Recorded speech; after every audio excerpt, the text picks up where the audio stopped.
ഞാൻ പഠിച്ചത് BSc mathematics ആണ്. ഞാൻ വർക്ക് ചെയ്തിരുന്നത് IT ഫീൽഡിലാണ് അറൗണ്ട് ഒരു 12 ഇയേഴ്സ്. പ്രോഗ്രാമറായിട്ടാണ് കയറിയെങ്കിലും വേറെ ഒത്തിരി ഏരിയയിൽ ഞാൻ വർക്ക് ചെയ്തിട്ടുണ്ട്.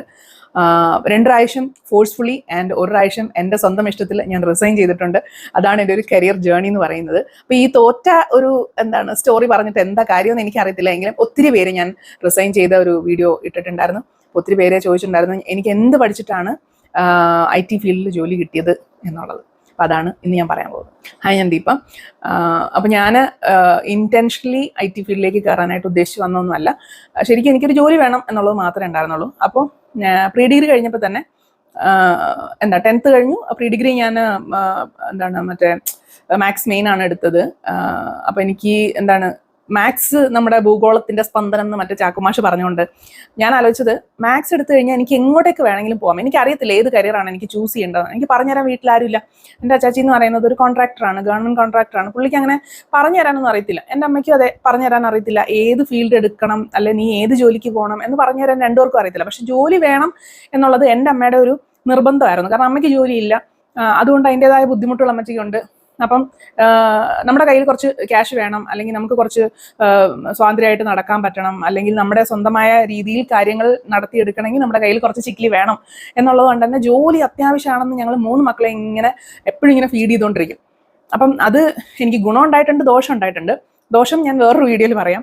അപ്പോൾ ഗുണം ഉണ്ടായതെന്ന് വെച്ചാൽ എങ്ങനെയെങ്കിലും എനിക്കൊരു ജോലി വേണം എന്നുള്ളതായിരുന്നു കുഞ്ഞിലെ തന്നെ ഉള്ള ആഗ്രഹം. അപ്പം ഞാൻ ആലോചിച്ചു, ഓക്കെ, എനിക്ക് ഹിസ്റ്ററിക്കാണ് ഏറ്റവും കൂടുതൽ മാർക്ക് ഉണ്ടായിരുന്നത്. അപ്പം എന്നോട് എല്ലാവരും പറഞ്ഞത് BA ഹിസ്റ്ററി എടുക്കുക, അതാണ് ഏറ്റവും ബെസ്റ്റ് എന്നുള്ളതാണ് 10th കഴിഞ്ഞപ്പോൾ തൊട്ട് ആൾക്കാർ പറയുന്നത്. കാരണം ഹിസ്റ്ററിക്ക് എനിക്ക് 96 ആണ് ഉണ്ടായിരുന്നത്. പക്ഷെ എനിക്ക് മാർക്ക് 89 ആയിരുന്നു മാത്സിനുണ്ടായിരുന്നത്. അപ്പം ഞാൻ മാത്സിന് തന്നെയാണ് പോയത്. അതിനെല്ലാവരും എന്നെ ക്വസ്റ്റ്യൻ ചെയ്യുകയൊക്കെ ചെയ്തു, എന്തിനാ നീ മാത്സ് എടുക്കുന്നത്, നിനക്ക് മാർക്കിനല്ലേ മാർക്ക്. അപ്പം ഞാൻ പറഞ്ഞില്ല, എനിക്കിതാ വേണ്ടെന്ന് പറഞ്ഞ് നിർബന്ധം പിടിച്ചിട്ടാണ് ഞാൻ പ്രീ ഡിഗ്രിക്ക് കയറുന്നത്. അതിനുശേഷം ഡിഗ്രിക്ക് മാത്തമാറ്റിക്സ് എടുത്തു. അത് കഴിഞ്ഞ് എല്ലാവരും എൻ്റെ കുറേ അധികം ഫ്രണ്ട്സ് MScക്ക് പോയി. പക്ഷേ എനിക്ക് ഡിഗ്രി കഴിഞ്ഞാൽ തന്നെ എനിക്ക് ജോലി വേണം എന്നുള്ളതുകൊണ്ട് ഡിഗ്രി ഫൈനൽ ഇയർ ഒക്കെ ആയപ്പോഴത്തേക്കും തന്നെ ഞാൻ അവിടെ ഇവിടെയൊക്കെ കാണുന്ന പത്രപരസ്യം ഒക്കെ നോക്കിയിട്ട് പോയിട്ട് ഇൻ്റർവ്യൂ അറ്റൻഡ് ചെയ്യും. അപ്പം അങ്ങനെ ഒരു ഇൻ്റർവ്യൂ അറ്റൻഡ് ചെയ്തപ്പം അതൊരു ഇവിടെ കേശവാസുരം ജംഗ്ഷനിലിരിക്കുന്ന ഒരു സ്ഥാപനമാണ്. അവിടെ ഇങ്ങനെ ടെസ്റ്റിംഗ് ബേസ് ചെയ്തിട്ടുള്ള എന്തോ ഒരു ഇൻ്റർവ്യൂ ആണ് നടക്കുന്നത്. എന്ത് കുന്താണെന്നൊന്നും അറിയത്തില്ല, നമ്മൾ ചുമ്മാ അങ്ങ് പോകും. അപ്പോൾ അവിടെ റിട്ടേൺ ടെസ്റ്റ് ഉണ്ടായിരുന്നു, ഗ്രൂപ്പ് ഡിസ്കഷൻ ഒന്നും ഇല്ലായിരുന്നു, പിന്നെ ഇൻ്റർവ്യൂ ഉണ്ടായിരുന്നു. അപ്പം ഞാൻ രാവിലെ പോയി റിട്ടേൺ ടെസ്റ്റ് എഴുതി, ഫുഡൊന്നും കൊണ്ടുപോയിട്ടില്ല. എന്നിട്ട് അവിടെ പോയിട്ട് എനിക്ക് ഫുഡ് വഴിയിൽ നിന്ന് മേടിക്കാനൊന്നും എനിക്ക് അറിയത്തില്ല. അപ്പോൾ ഒരു കുപ്പി വെള്ളം മാത്രമായിട്ടാണ് ഞാൻ പോകുന്നത്. എന്നിട്ട് തീരെ വശം കിട്ടും. അപ്പോൾ ഇതിനിടയ്ക്ക് നമുക്ക് ഫസ്റ്റ് റിട്ടേൺ ടെസ്റ്റ് കഴിഞ്ഞിട്ട് പിന്നെ അവർ വെയിറ്റ് ചെയ്യാൻ പറയും. അപ്പോൾ റിട്ടേൺ ടെസ്റ്റ് ഞാൻ പാസ്സായി. അത് കഴിഞ്ഞ് അടുത്ത സെറ്റും കഴിഞ്ഞ് കഴിഞ്ഞപ്പോഴത്തേക്കും അടുത്ത വേറെ എന്തോ ഒരു ഫസ്റ്റ് റൗണ്ട് ഇൻ്റർവ്യൂ ഉണ്ടായിരുന്നു. അത് കഴിഞ്ഞപ്പോൾ അവർ പറഞ്ഞു വെയിറ്റ് ചെയ്യാൻ പറഞ്ഞു. വെയിറ്റ് ചെയ്യാൻ നോക്കി കഴിഞ്ഞാൽ ഏറ്റവും ലാസ്റ്റ് ആയിട്ട് ഏതാണ്ട് ഒരു 10 പേരെയാണ് അവർ സെലക്ട് ചെയ്തത്. അപ്പോഴും അവിടെ നിന്ന് ടോയ്ലറ്റിൽ പോകാനായിട്ട് സൗകര്യമില്ല, വെള്ളം കുടിക്കാൻ പറ്റുന്നില്ല. അങ്ങനെ ഒരു സ്ഥലത്ത് ഇരിക്കുവാണ് ഞാൻ. ഏതാണ്ട് ഒരു 2:30-3 മണിയായിട്ടും എനിക്കൊരു രക്ഷയില്ല, ഫുഡ് കഴിക്കാൻ പറ്റുന്നില്ല. അപ്പം ഞാൻ അമ്മേനെ വിളിച്ചിട്ട് ഇങ്ങനെ പറയുന്നുണ്ട്, അമ്മ ഇങ്ങനെ ഇൻ്റർവ്യൂ ആണ്, എന്താണെന്ന് അറിയത്തില്ല, ഇവരെന്താ പോണോ വേണ്ടേ നിൽക്കണോ എന്നൊന്നും പറയാത്തതുകൊണ്ട് ഏതാണ്ടൊക്കെ ഉറപ്പായതുകൊണ്ട് ഞാൻ ഇവിടെ തന്നെ നിൽക്കുവാന്ന് പറഞ്ഞ് ഞാനിങ്ങനെ ഒരു വല്ലാത്ത അവസ്ഥയിൽ അവിടെ ഇരിക്കുക. ടോയ്ലറ്റിൽ പോകാൻ വയ്യാഞ്ഞിട്ട് ഏതോ ഒരു ടോയ്ലറ്റ് അവർ കാണിച്ചു. ആ ടോയ്ലറ്റ് നിറച്ച് പേപ്പറൊക്കെ ആയിട്ട് അങ്ങനെ ഒരു വല്ലാത്തൊരവസ്ഥയിലുള്ളൊരു സ്ഥാപനം. അവിടെ ഞാനിങ്ങനെ ഇരിക്കുക. അവസാനമായപ്പോഴത്തേക്ക് അവരെന്നെ വിളിച്ചിട്ട് പറഞ്ഞു, ഓക്കെ, നിങ്ങൾക്ക് ജോലി ഉണ്ട്, നിങ്ങൾക്ക് ഇങ്ങോട്ട് സ്റ്റൈപ്പൻഡ് കിട്ടും, അങ്ങനെ എന്തുകൊണ്ടൊക്കെ പറഞ്ഞു. പക്ഷെ അങ്ങോട്ടേക്ക് എത്ര രൂപ അടയ്ക്കണം, 25,000 രൂപയോ എന്തോ അടയ്ക്കണം. അപ്പോൾ പൈസ എൻ്റെ കയ്യിൽ എന്തായാലും ഇല്ലല്ലോ, ഞാൻ വെറുതെ കൈ വീശി പോയതല്ലേ. കൂടെ ആരെങ്കിലും വന്നിട്ടുണ്ടോ എന്നൊക്കെ ചോദിച്ചു. അപ്പോൾ ഞാൻ ആരും വന്നിട്ടില്ല, ഞാൻ ഒറ്റയ്ക്ക് വന്നത്, ഞാൻ ഈ പരസ്യം കണ്ടിട്ട് വന്നതെന്ന് പറഞ്ഞു. അങ്ങനെ അവർ പറഞ്ഞു, എന്നാൽ വീട്ടിൽ പോയി ചിന്തിച്ചിട്ട് ആലോചിച്ചിട്ട് നമ്പറൊക്കെ മേടിച്ചിട്ട് അവർ പോകാൻ പറഞ്ഞു. അപ്പം ഞാൻ അന്നാണ് ഓക്കെ, ജോലി ഏതാണ്ട് റെഡിയായി, പൈസ അങ്ങോട്ട് കൊടുത്താൽ മതി, നമുക്ക് ജോലി ഇപ്പോൾ റെഡിയാവും. അതുമല്ല ഒത്തിരി ഇൻ്റർവ്യൂ ഒക്കെ ചെയ്താണല്ലോ, അപ്പം അവരെന്തായാലും ജെന്യൂനായിട്ട് ചെയ്താണെന്നുള്ളൊരു അസംഷനിലായിരിക്കുന്നത്. ഇത് നടക്കുന്ന 2000 ഡിഗ്രി പാസ് ഔട്ട് ആവുന്നത് 2004 അതെ 2004. അപ്പോൾ ഞാൻ വീട്ടിൽ ചെന്ന് അമ്മ അടുത്ത് പറഞ്ഞു, ഓക്കെ അമ്മ ജോലി എന്തോ ഉണ്ടെന്നാണ്. അപ്പോൾ ഡിഗ്രി പാസ്സായിട്ടില്ല, ഡിഗ്രി ഫൈനൽ എക്സാമിന് തൊട്ട് മുമ്പുള്ള സമയത്താണ് ഞാൻ പോയി ഈ ഇൻ്റർവ്യൂ ഒക്കെ അറ്റൻഡ് ചെയ്യുന്നത് കേട്ടോ. അതായത് അതിന് മുന്നേ നമുക്ക് ഡിഗ്രിയുടെ പരീക്ഷ നടക്കുന്നതിന് മുമ്പ് തന്നെ ഇൻ്റർവ്യൂസ് ഒക്കെ നമുക്ക് അറ്റൻഡ് ചെയ്യാം. അപ്പം അങ്ങനെ പോയിട്ട് അപ്പം അമ്മയ്ക്കൊന്നും മനസ്സിലായില്ല എന്ത് സംഭവിച്ചത് എനിക്കറിയത്തില്ല. അപ്പം എനിക്ക് അന്ന് അറിയാവുന്നത്, നമുക്ക് പിന്നെയും ഇതിനെപ്പറ്റിയൊക്കെ കുറച്ച് വിവരമുള്ള ആൾക്കാർ നമ്മുടെ ഫാമിലിയിലുള്ളത് അമ്മയുടെ ചേച്ചിയും ചേച്ചിയുടെ ഹസ്ബൻഡും പിന്നെ ചേച്ചിയുടെ മക്കളുണ്ട്. അവരുടെ അടുത്താണ് പിന്നെയും എനിക്ക് ചോദിക്കാൻ പറ്റുന്നത്. അപ്പം ഞാൻ അവരെ വിളിച്ചിട്ട് ഞാനിങ്ങനെ പറഞ്ഞു, ഇങ്ങനൊരു സംഭവം ഉണ്ട്. അവിടുത്തെ അങ്കിളിനെ വിളിച്ചിട്ട് പറഞ്ഞു കഴിഞ്ഞ് അത് കഴിഞ്ഞ് പിന്നെ അവിടുത്തെ ചേട്ടനെ, എൻ്റെ ബ്രദറാണ്, പുള്ളീനെ വിളിച്ച് എല്ലാം കാര്യങ്ങളൊക്കെ പറഞ്ഞപ്പോഴാണ് അവർ പറയുന്നത്, നമ്മൾ പൈസ അങ്ങോട്ട് കൊടുത്തിട്ട് പോകണ്ട, അത് പണിയാണ്, അങ്ങനല്ല നമുക്ക് ജോലി കിട്ടേണ്ടത്. നമ്മൾ അങ്ങോട്ട് ചെല്ലുമ്പോൾ നമ്മൾ പൈസ ചോദിക്കുന്നില്ലാത്തത് തന്നെയാണ് ജെന്യുവൻ. പൈസ ചോദിച്ച് കയറ്റുന്നുണ്ടെങ്കിൽ അത് വേറെന്ത് പരിപാടിയാണ്, നമ്മൾ അതിൽ പോയി തല വയ്ക്കേണ്ട. എനിക്ക് ഭയങ്കര സങ്കടമായിരുന്നു. എനിക്ക് കിട്ടിയൊരു അവസരം ഇവർ ഈ പറയുന്ന കറക്റ്റ് ആണോ എന്ന് എനിക്ക് ഇവരെയും വിശ്വസിക്കാൻ പറ്റുന്നില്ല. ഇനി ഇത് പറയുന്നത് ശരിയാണോ ഇല്ലയോ. അപ്പം ഞാൻ അതിനെപ്പറ്റി കുറേ ഇങ്ങനെ ചോദിച്ചു കഴിഞ്ഞപ്പം എൻ്റെ ബ്രദർ പറഞ്ഞു, നീ ഒരു കാര്യം ചെയ്യും, ഡിഗ്രി കഴിയുമ്പം നീ ഇന്നൊരു കോഴ്സിന് ജോയിൻ ചെയ്യാം, ഒരു VB6ഉം ഒറാക്കിളും. ഇനിയിപ്പോൾ നമുക്ക് അങ്ങോട്ട് പ്രോഗ്രാമിങ്ങും കാര്യങ്ങളൊക്കെയാണ്, നിനക്ക് മാത്സ് എങ്ങനെയാണ്, ഓൾജിബ്ര എങ്ങനെയാണ്, റീസണിങ് ഒക്കെ എങ്ങനെയാണെന്നൊക്കെ ചോദിച്ചു. ഞാൻ പറഞ്ഞു മാത്സ് വലിയ കുഴപ്പമൊന്നുമില്ല, തട്ടിമുട്ടിയൊക്കെ ഞാൻ പോകുന്നുണ്ട് എന്ന് പറഞ്ഞു. അപ്പം ഓക്കെ, എന്നാൽ പിന്നെ നീ അങ്ങനെ പഠിച്ചാൽ മതി എന്ന് പറഞ്ഞ് എൻ്റെ അടുത്ത് ഇങ്ങനെ ഒരു സജഷൻ വെച്ചു, VB6ഉം ഒറാക്കിളും പഠിക്കാം. എന്നിട്ട് ബ്രദർ തന്നെ എന്നെ കൊണ്ടുപോയി ഇവിടെ ഇൻഫോമാറ്റിക്സ് എന്ന് പറഞ്ഞാൽ സ്ഥാപനം എപ്പോഴും ഉണ്ടോയെന്ന് എനിക്കറിയത്തില്ല, ഇൻഫോമാറ്റിക്സ് എന്ന് പറഞ്ഞിട്ട് ഇവിടത്തേക്ക് മൂടുള്ള ഒരു സ്ഥാപനത്തിൽ കൊണ്ട് ചേർത്തു. അതിൻ്റെ ഫീസും ഒക്കെ ബ്രദർ തന്നെ അടച്ചത്. കാരണം എൻ്റെ അച്ചച്ചിക്കും അമ്മച്ചിക്കും എന്താ സംഭവം, എന്താ നടക്കുന്നതെന്നൊന്നും അറിയത്തില്ല, അല്ലെങ്കിൽ ജോലിയൊന്നും വേണമെന്ന് അവർക്ക് നിർബന്ധമൊന്നുമില്ല, പക്ഷെ എനിക്കാണ് നിർബന്ധം. അങ്ങനെ ബ്രദർ കൊണ്ട് ചേർത്തു. അവിടെ പോയി ഞാൻ പഠിക്കും. എന്നിട്ട് എനിക്ക് കമ്പ്യൂട്ടർ ഇല്ലാത്തതുകൊണ്ട് പുള്ളിയുടെ തന്നെ, പുള്ളി അവിടെ ഇല്ല, പുള്ളി അഹമ്മദാബാദ് കണ്ടാണ്.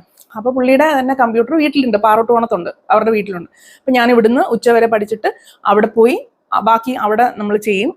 പിന്നെ ബ്രദർ അഹമ്മദാബാദ് ഇരുന്നിട്ട് എനിക്ക് കുറേ അസൈൻമെന്റ്സ് ഒക്കെ തരും. അപ്പം അതൊക്കെ അങ്ങനെ ചെയ്ത് ഏതാണ്ട് ഒരു വർഷം 1.5 വർഷം അങ്ങനെ പോയി.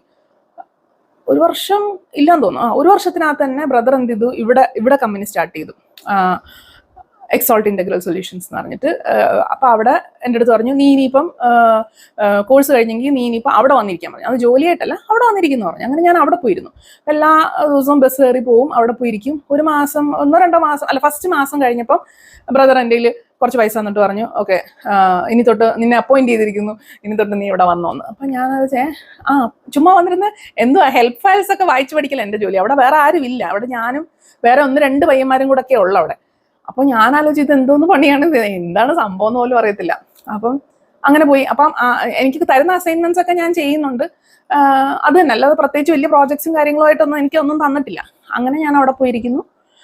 പിന്നെ എനിക്ക് തോന്നുന്നു കുറച്ച് മാസങ്ങൾക്കകം അവിടെ ഒത്തിരി ആൾക്കാർ ഒരു വീടെടുത്തിട്ടാണ്, ആ വീട് മൊത്തം ആൾക്കാരായി. പിന്നെ അതൊരു ജോളി ടൈപ്പ്, ഒരു നമ്മൾ കോളേജിൽ പോകുന്ന പോലെ തന്നെ നല്ല രസമായിരുന്നു.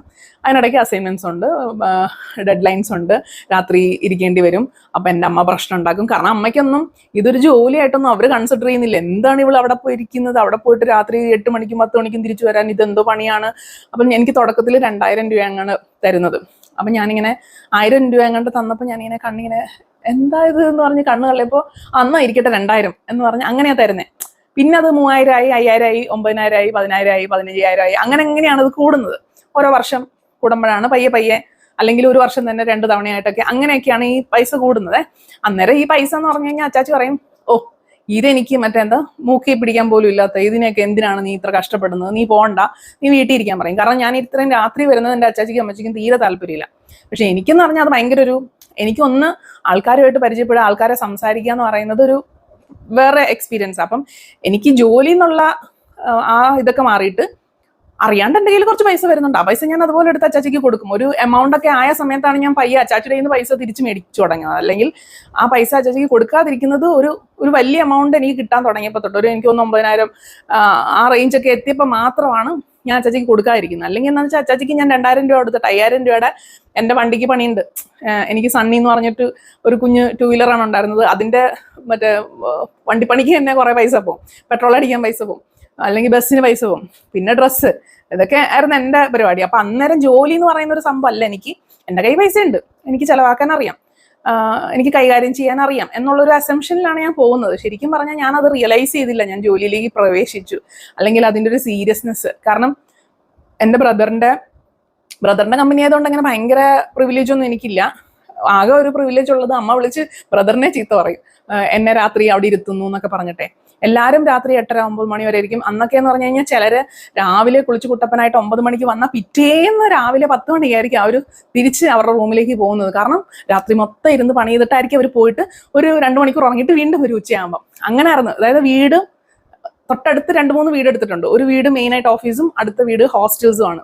ദൂരെ നിന്നൊക്കെ വരുന്ന പയ്യന്മാർക്കും പെൺപിള്ളേർക്കും 2 സെപ്പറേറ്റ് ഹോസ്റ്റൽസും ഒക്കെ ഉണ്ട്. അപ്പോൾ അതിൽ ഈ പോയി വരുന്നത് ഞാനും വേറെ 1-2 പേര് മാത്രമേ ഉള്ളൂ. ബാക്കി എല്ലാവരും അവിടെ തന്നെ ഉള്ളവരാണ്, സ്റ്റേ ചെയ്യുന്നവരാ.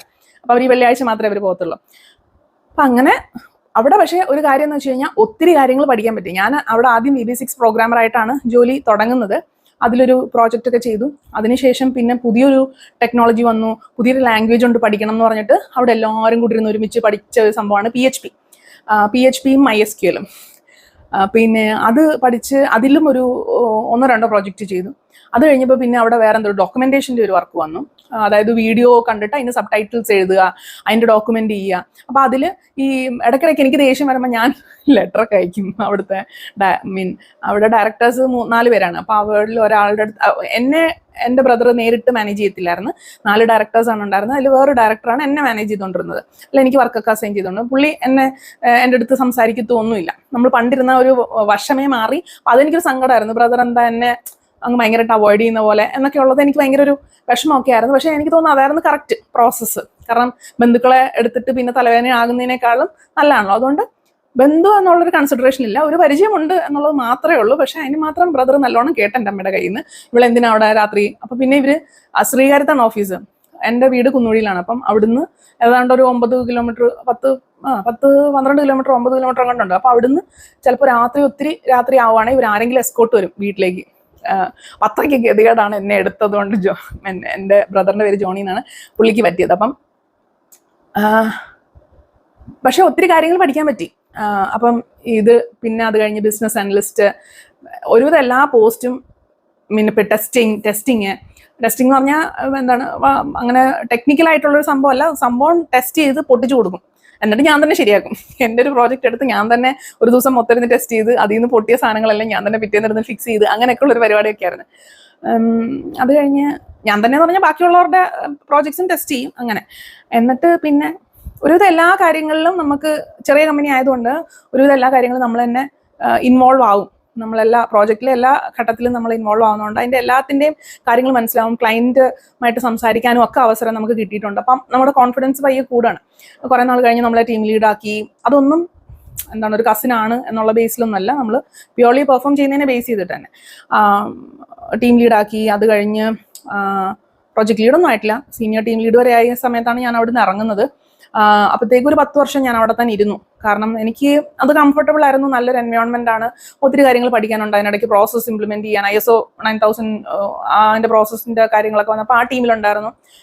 ഒരുവിധം എല്ലാ ടീമിലും ഉണ്ടായിരുന്നു. അവസാനം ഒരു ടീമിലിരുന്ന് അത്യാവശ്യം നല്ലൊരു ടീമായിരുന്നു. പക്ഷെ അത് നമുക്ക് പിന്നെ കുറേയധികം പ്രശ്നങ്ങൾ കാരണം ആ പ്രോജക്റ്റ് നമ്മുടെ കയ്യിൽ നിന്ന് പോയി. അല്ലെങ്കിൽ ആ പ്രോജക്റ്റിന് ആരായിരുന്നോ ക്ലയന്റ് അവരത് മറച്ചു വയ്ക്കുക എന്തൊക്കെ ചെയ്തപ്പോഴത്തേക്കും നമ്മുടെ കയ്യിൽ നിന്ന് സംഭവം പോയി. അപ്പോൾ നമ്മളെ കുറേ അധികം ആൾക്കാരെ പിരിച്ചുവിടേണ്ടതായിട്ട് വന്നു. അങ്ങനെ അവിടുന്ന് നമ്മൾ ഇറങ്ങുന്നത്. അപ്പം എല്ലാവരും ജോലി കിട്ടിയൊക്കെ പോയെങ്കിലും ഞാൻ ഇതിനിടയ്ക്ക് ഒന്ന് അപ്ഗ്രേഡ് ചെയ്യാനായിട്ട്, അതാണ് അവിടുത്തെ ഒരു ലേണിംഗ് പോയിന്റ് എന്ന് പറയുന്നത്. IT ഫീൽഡിൽ കയറി കഴിഞ്ഞാൽ നമ്മൾ ഈ 10 വർഷമൊക്കെ ഒരു കമ്പനി നിൽക്കുക എന്ന് പറയുന്നത് ഒട്ടും ശരിയായ ഒരു രീതിയല്ല. ഗ്രോത്താണ് നിങ്ങൾ ഉദ്ദേശിക്കുന്നതെങ്കിൽ, പൈസയാണ് ഉദ്ദേശിക്കുന്നത്, ഗ്രോത്താണ് ഉദ്ദേശിക്കുന്നത്, എക്സ്പോഷറാണ് ഉദ്ദേശിക്കുന്നതെങ്കിൽ IT ഫീൽഡിൽ കയറി കഴിഞ്ഞാൽ കൂടി വന്ന ഒരു 1.5-2 വർഷം. അതിനപ്പുറം നിങ്ങൾ ആ തുടക്കകാലത്ത് വൺസ് നിങ്ങളൊന്ന് സെറ്റിലായി ഒരു 10-12 വർഷം എക്സ്പീരിയൻസ് ഒക്കെ ആയിട്ട് നിങ്ങൾ ഏതെങ്കിലും ഒരു കമ്പനി ഒന്ന് സെറ്റിൽ ഡൗൺ ചെയ്യുന്നതിൽ പ്രശ്നമില്ലാന്ന് തോന്നുന്നു. എനിക്ക് മനസ്സിലായിടത്തോളം ആദ്യം തന്നെ ഒരു 2 വർഷം കൂടുമ്പോൾ ഞാൻ വേറെ കമ്പനി മാറണമായിരുന്നു.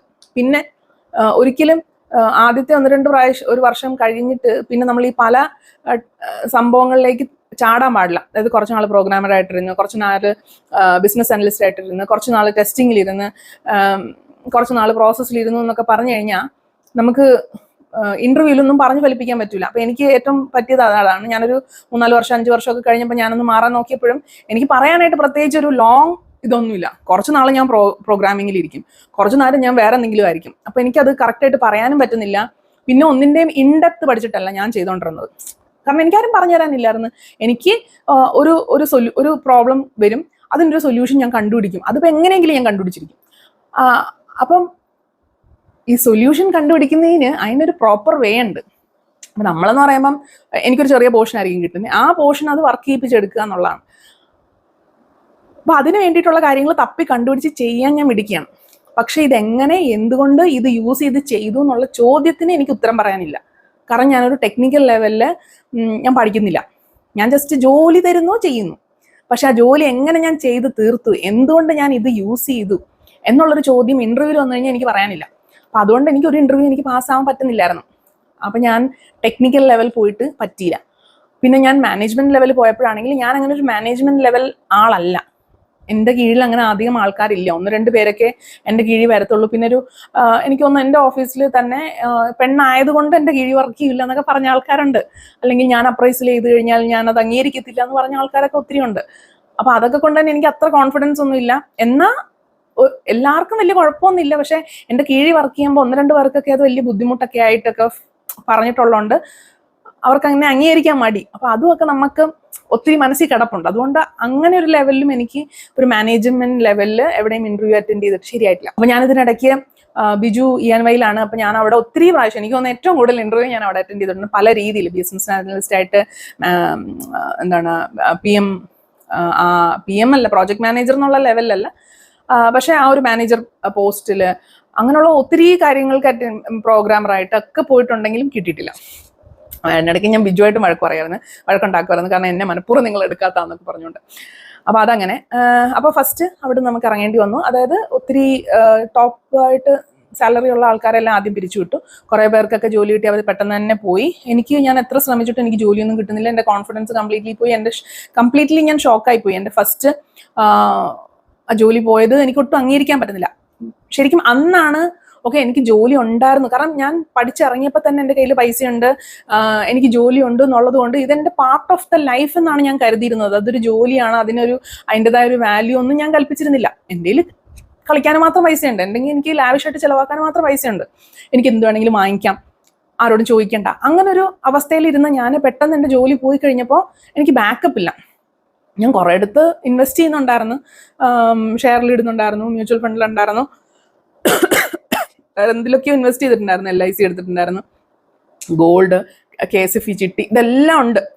പക്ഷെ പെട്ടെന്ന് എൻ്റെ ജോലി പോയപ്പോൾ എനിക്ക് ഭയങ്കര ഷോക്കായിരുന്നു. അപ്പോഴാണ് ഞാൻ റിയലൈസ് ചെയ്തത്, ഇത് സംഭവം കൈവിട്ട കളിയാണ്, ഇങ്ങനല്ല. അപ്പൊ ഇനി ഞാൻ എങ്ങനെ ജീവിക്കും? എനിക്കിനി ജീവിക്കാൻ അറിയത്തില്ല, മനസ്സിലായി, ഇനി എന്നാ ചെയ്യുമെന്ന് എനിക്കറിയത്തില്ല. പിന്നെ പെട്ടെന്ന് ആ ഒരു ഷോക്കിൽ നിന്ന് റിക്കവർ ആവുന്നതിന് മുമ്പ് ഞാൻ എന്ത് ചെയ്തെന്ന് വെച്ചാൽ ഞാൻ അങ്ങ് റിസൈൻ ചെയ്തു. എന്നോട് അവർ പറഞ്ഞാണ്, ജോലി കിട്ടിയില്ലെങ്കിൽ അവിടെ തന്നെ നിന്നോ, നമുക്ക് സാലറി കട്ട് ചെയ്ത് നിങ്ങളെ അവിടെ നിർത്താൻ പറ്റും. പക്ഷെ എനിക്ക് അവിടെ നിൽക്കാൻ പറ്റുന്നില്ല, എൻ്റെ എല്ലാ ഫ്രണ്ട്സും പോയി. പക്ഷെ എനിക്കത് മനസ്സിലായത്, നമ്മൾ ആ ഫ്രണ്ട്സ് എന്നൊക്കെ പറഞ്ഞിട്ട് ആ ഒരു അറ്റാച്ച്മെന്റ് ഒക്കെ ആ ഒരു ഓഫീസിൽ വർക്ക് ചെയ്യുമ്പോഴേ ഉള്ളൂ. അവിടുന്ന് ഇറങ്ങിക്കഴിഞ്ഞാൽ പിന്നെ അവരൊന്നും വിളിക്കുകയോ ഇല്ല, നമ്മൾ അങ്ങോട്ട് ഇൻട്രസ്റ്റ് ഇട്ടാൽ പോലും ചിലരൊന്നും നമ്മൾ കാണിച്ച ആ ഒരു ആത്മാർത്ഥതയൊന്നും ഇല്ല എന്ന് മനസ്സിലായത് നമ്മൾ ആ ഓഫീസിൽ നിന്ന് ഇറങ്ങിക്കഴിഞ്ഞപ്പോഴാണ്. അതായത് നമ്മൾ ഓരോരുത്തരോട് നമുക്കുണ്ടായിരുന്ന കമ്മിറ്റ്മെന്റ് തിരിച്ചില്ല എന്ന് റിയലൈസ് ചെയ്യുന്നൊക്കെ ഒരു അവസ്ഥ എന്നൊക്കെ പറയുന്നത് ഭയങ്കര ഒരു ബുദ്ധിമുട്ടുള്ളൊരു കാര്യമാണ്. അതൊക്കെ നമ്മൾ പഠിച്ചത് അവിടെ നിന്ന് ഇറങ്ങിയതിന് ശേഷമാണ്. പക്ഷെ എനിക്ക് അതൊക്കെ ഭയങ്കര ഷോക്കായിപ്പോയി.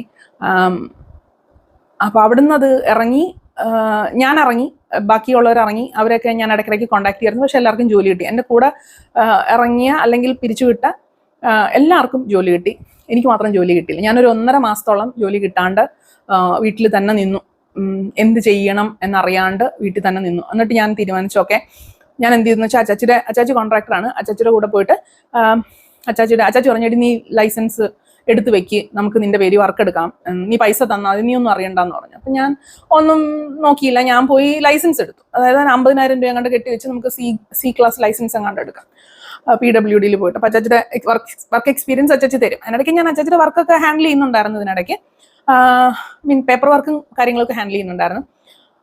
അപ്പം ഞാൻ അതൊക്കെ ലൈസൻസ് എടുത്ത് വെച്ചു. എന്നിട്ട് ഞാൻ എന്ത് ചോദിച്ചു കഴിഞ്ഞാൽ മറ്റേ SBIയുടെ ക്ലറിക്കൽ പ്രൊബേഷണറി ഓഫീസിന്റെ അതിൻ്റെയൊക്കെ ടെസ്റ്റ് എഴുതാനായിട്ട് വലിയ ബുക്കൊക്കെ വാങ്ങിച്ച് പഠിക്കാനൊക്കെ തുടങ്ങി. പകുതി പഠിച്ചപ്പോൾ തന്നെ എനിക്ക് മനസ്സിലായി, ഇത് എന്നെ കൊണ്ട് കൂട്ടിയാൽ കൂടുന്ന സാധനമൊന്നുമല്ല. ഏതൊരു പരീക്ഷ പോയി എഴുതുകയും ചെയ്തു, ബാക്കിയുള്ള പരീക്ഷയ്ക്ക് രജിസ്റ്റർ ചെയ്തിട്ട് ഞാൻ എഴുതാൻ പോയില്ല. എനിക്ക് എന്ത് ഇതാന്നുള്ളത് വെച്ചിട്ട് ഞാൻ എഴുതാൻ പോയില്ല. പിന്നെ അവസാനം ഞാൻ തീരുമാനിച്ചത്, ഓക്കെ നമുക്ക് നെറ്റും സെറ്റും ഒക്കെ എഴുതി നമുക്ക് മറ്റേ പ്രൊഫസറായി കളയാം എന്നും പറഞ്ഞുകൊണ്ട് ഞാൻ അതിന്റെ പ്രോസസ്സൊക്കെ ഇങ്ങനെ ചെയ്തുകൊണ്ടിരിക്കുന്ന സമയത്താണ് എനിക്ക് കോൾ വരുന്നത്. അതിനിടയ്ക്ക് ഞാൻ വേറെ കുറെ ഇന്റർവ്യൂ അറ്റൻഡ് ചെയ്യുന്ന ഒരിടത്തും എനിക്ക് കിട്ടുന്നില്ല. അതിനിടയ്ക്ക് ഏറ്റവും ലാസ്റ്റ് ആയിട്ടാണ് ഞാൻ ഇതെല്ലാം വിട്ട്, ഇന്റർവ്യൂ എല്ലാം വിട്ട് ഞാൻ പോട്ടെ എന്നും പറഞ്ഞ്, അപ്പൊ എല്ലായിടത്തും എന്നെ പിരിച്ചു വിട്ടത് ഒരു പ്രശ്നമായിരുന്നു. പിന്നെ എനിക്ക് ചിലയിടത്ത് എനിക്ക് ടെക്നിക്കൽ ഇതൊന്നും അല്ല, മാനേജ്മെന്റ് ലെവലാണെങ്കിൽ പോലും ഈ ഒത്തിരി 10 വർഷം അവിടെ ഇരുന്നതും പിന്നെ അവിടെ അങ്ങനെ പ്രത്യേകിച്ച് അങ്ങനെ ഒരു എക്സ്പീരിയൻസ് എല്ലാത്തിലും കൂടെ ഒരു വലിയൊരു എക്സ്പീരിയൻസ് കാണിക്കാനില്ല, എല്ലാത്തിലും മുറിഞ്ഞ എക്സ്പീരിയൻസാണ്. അതൊക്കെ കാരണം എനിക്ക് ടെക്നിക്കലി പറയാൻ പറ്റാത്ത ഒരു വലിയ റീസൺ ആയിരുന്നു. അതെല്ലാം കഴിഞ്ഞപ്പോഴത്തേക്കാണ് എനിക്ക് അടുത്ത കമ്പനിയിൽ വിളിക്കുന്നത്. TKM ഇൻഫോടെക് എന്ന് പറഞ്ഞ് നമ്മുടെ ഇവിടുത്തെ TKM എഞ്ചിനീയറിംഗ് കോളേജിന്റെ ഒരു IT ഫീൽഡാണ്. ഇവിടെ ട്രിവാൻഡ്രത്തും എറണാകുളത്തും ഉണ്ടായിരുന്നു. ട്രിവാൻഡ്രത്താണ് എനിക്ക് ഇന്റർവ്യൂ ഉണ്ടായിരുന്നത്. അതിന്റെ മെയിൻ ആൾക്കാരെല്ലാം TKM മാനേജ്മെന്റ് ഉണ്ടായിരുന്ന ഇന്റർവ്യൂവിന്.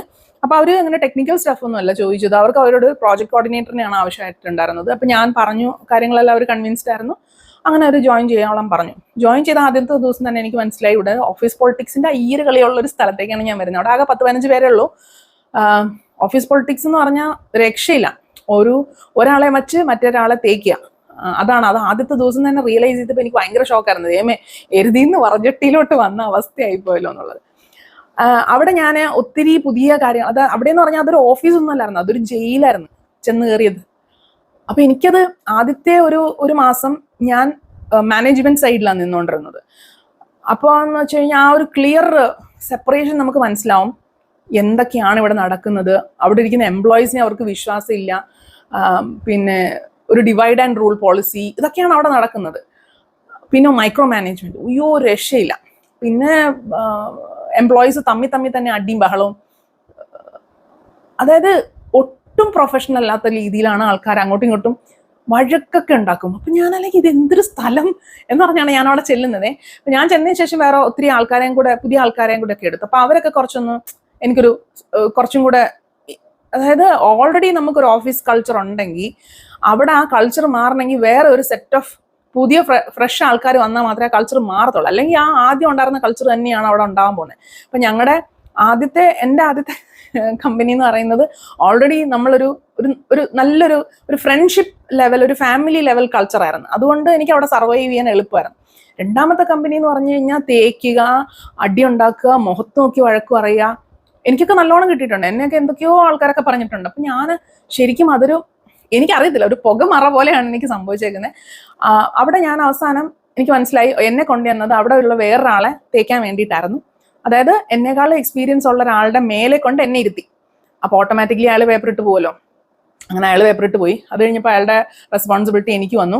അപ്പോൾ അവിടെ നിലവിലുണ്ടായിരുന്ന കുറേയധികം പ്രോജക്ട്സ് എൻ്റെ തലയിലായി. അപ്പോൾ ആ പ്രോജക്ട്സ് ഏറ്റെടുത്ത് നടത്തുന്നതിൽ കുഴപ്പമൊന്നുമില്ല. പക്ഷേ ഓൾറെഡി എനിക്ക് പ്രോഗ്രാമിങ് അറിയാവുന്നതുകൊണ്ടും ആ പ്രോജക്റ്റിൻ്റെയൊക്കെ ഒരു ശോകമൂക അവസ്ഥ കണ്ടിട്ട് ഞാൻ പറഞ്ഞു, ഇത് നമ്മൾ ഈ മൊത്തം പൊട്ടിപ്പൊളഞ്ഞൊരു വീടിന്റെ ഒരു സൈഡ് നമ്മൾ പണിയാൻ തുടങ്ങി കഴിഞ്ഞാൽ മറ്റേ സൈഡ് വീഴത്തില്ലേ, അതുപോലത്തെ പ്രോജക്ട്സ് ആണ് അവിടെ ഇരിക്കുന്നത്. 1-2 മെയിൻ ആയിട്ടുണ്ട്. ഒരെണ്ണം നമ്മൾ UAE കൊടുത്ത ഒരെണ്ണമുണ്ട്, ഒരെണ്ണം ഇവരുടെ തന്നെ TKM എഞ്ചിനീയറിംഗ് കോളേജിന്റെ തന്നതായിട്ടുണ്ട്. ഇതൊന്നും അങ്ങോട്ട് നേരെ ചൊവ്വേ വർക്ക് ചെയ്യാം. റിപ്പോർട്ട് എടുത്താൽ റിപ്പോർട്ട് വരില്ല, അറ്റൻഡൻസ് ഷീറ്റ് നോക്കിയാൽ അത് കാണില്ല. അല്ലെങ്കിൽ മറ്റേതെന്ന് പറഞ്ഞു കഴിഞ്ഞാൽ എനിക്കൊന്നും മറ്റേ ഇൻവെന്ററിയാണ്. അതൊക്കെയെന്ന് പറഞ്ഞു കഴിഞ്ഞാൽ എങ്ങനെ ഇതൊക്കെ ഇത്രയും നാൾ വർക്ക് ചെയ്തു എന്നൊക്കെ ഉള്ളതാണ് എൻ്റെ ഞാനിത് അനലൈസ് ചെയ്തു, അവസാനം റിപ്പോർട്ട് കൊടുത്തു, ഇത് ശരിയാവത്തില്ല, ഇങ്ങനെ പോയി കഴിഞ്ഞാൽ നമുക്ക് നമ്മുടെ ഒന്നെങ്കിൽ പാരലി നമുക്ക് വേറെ ഒത്തിരി സജഷൻസും ഒക്കെ ഞാൻ കൊടുത്തു.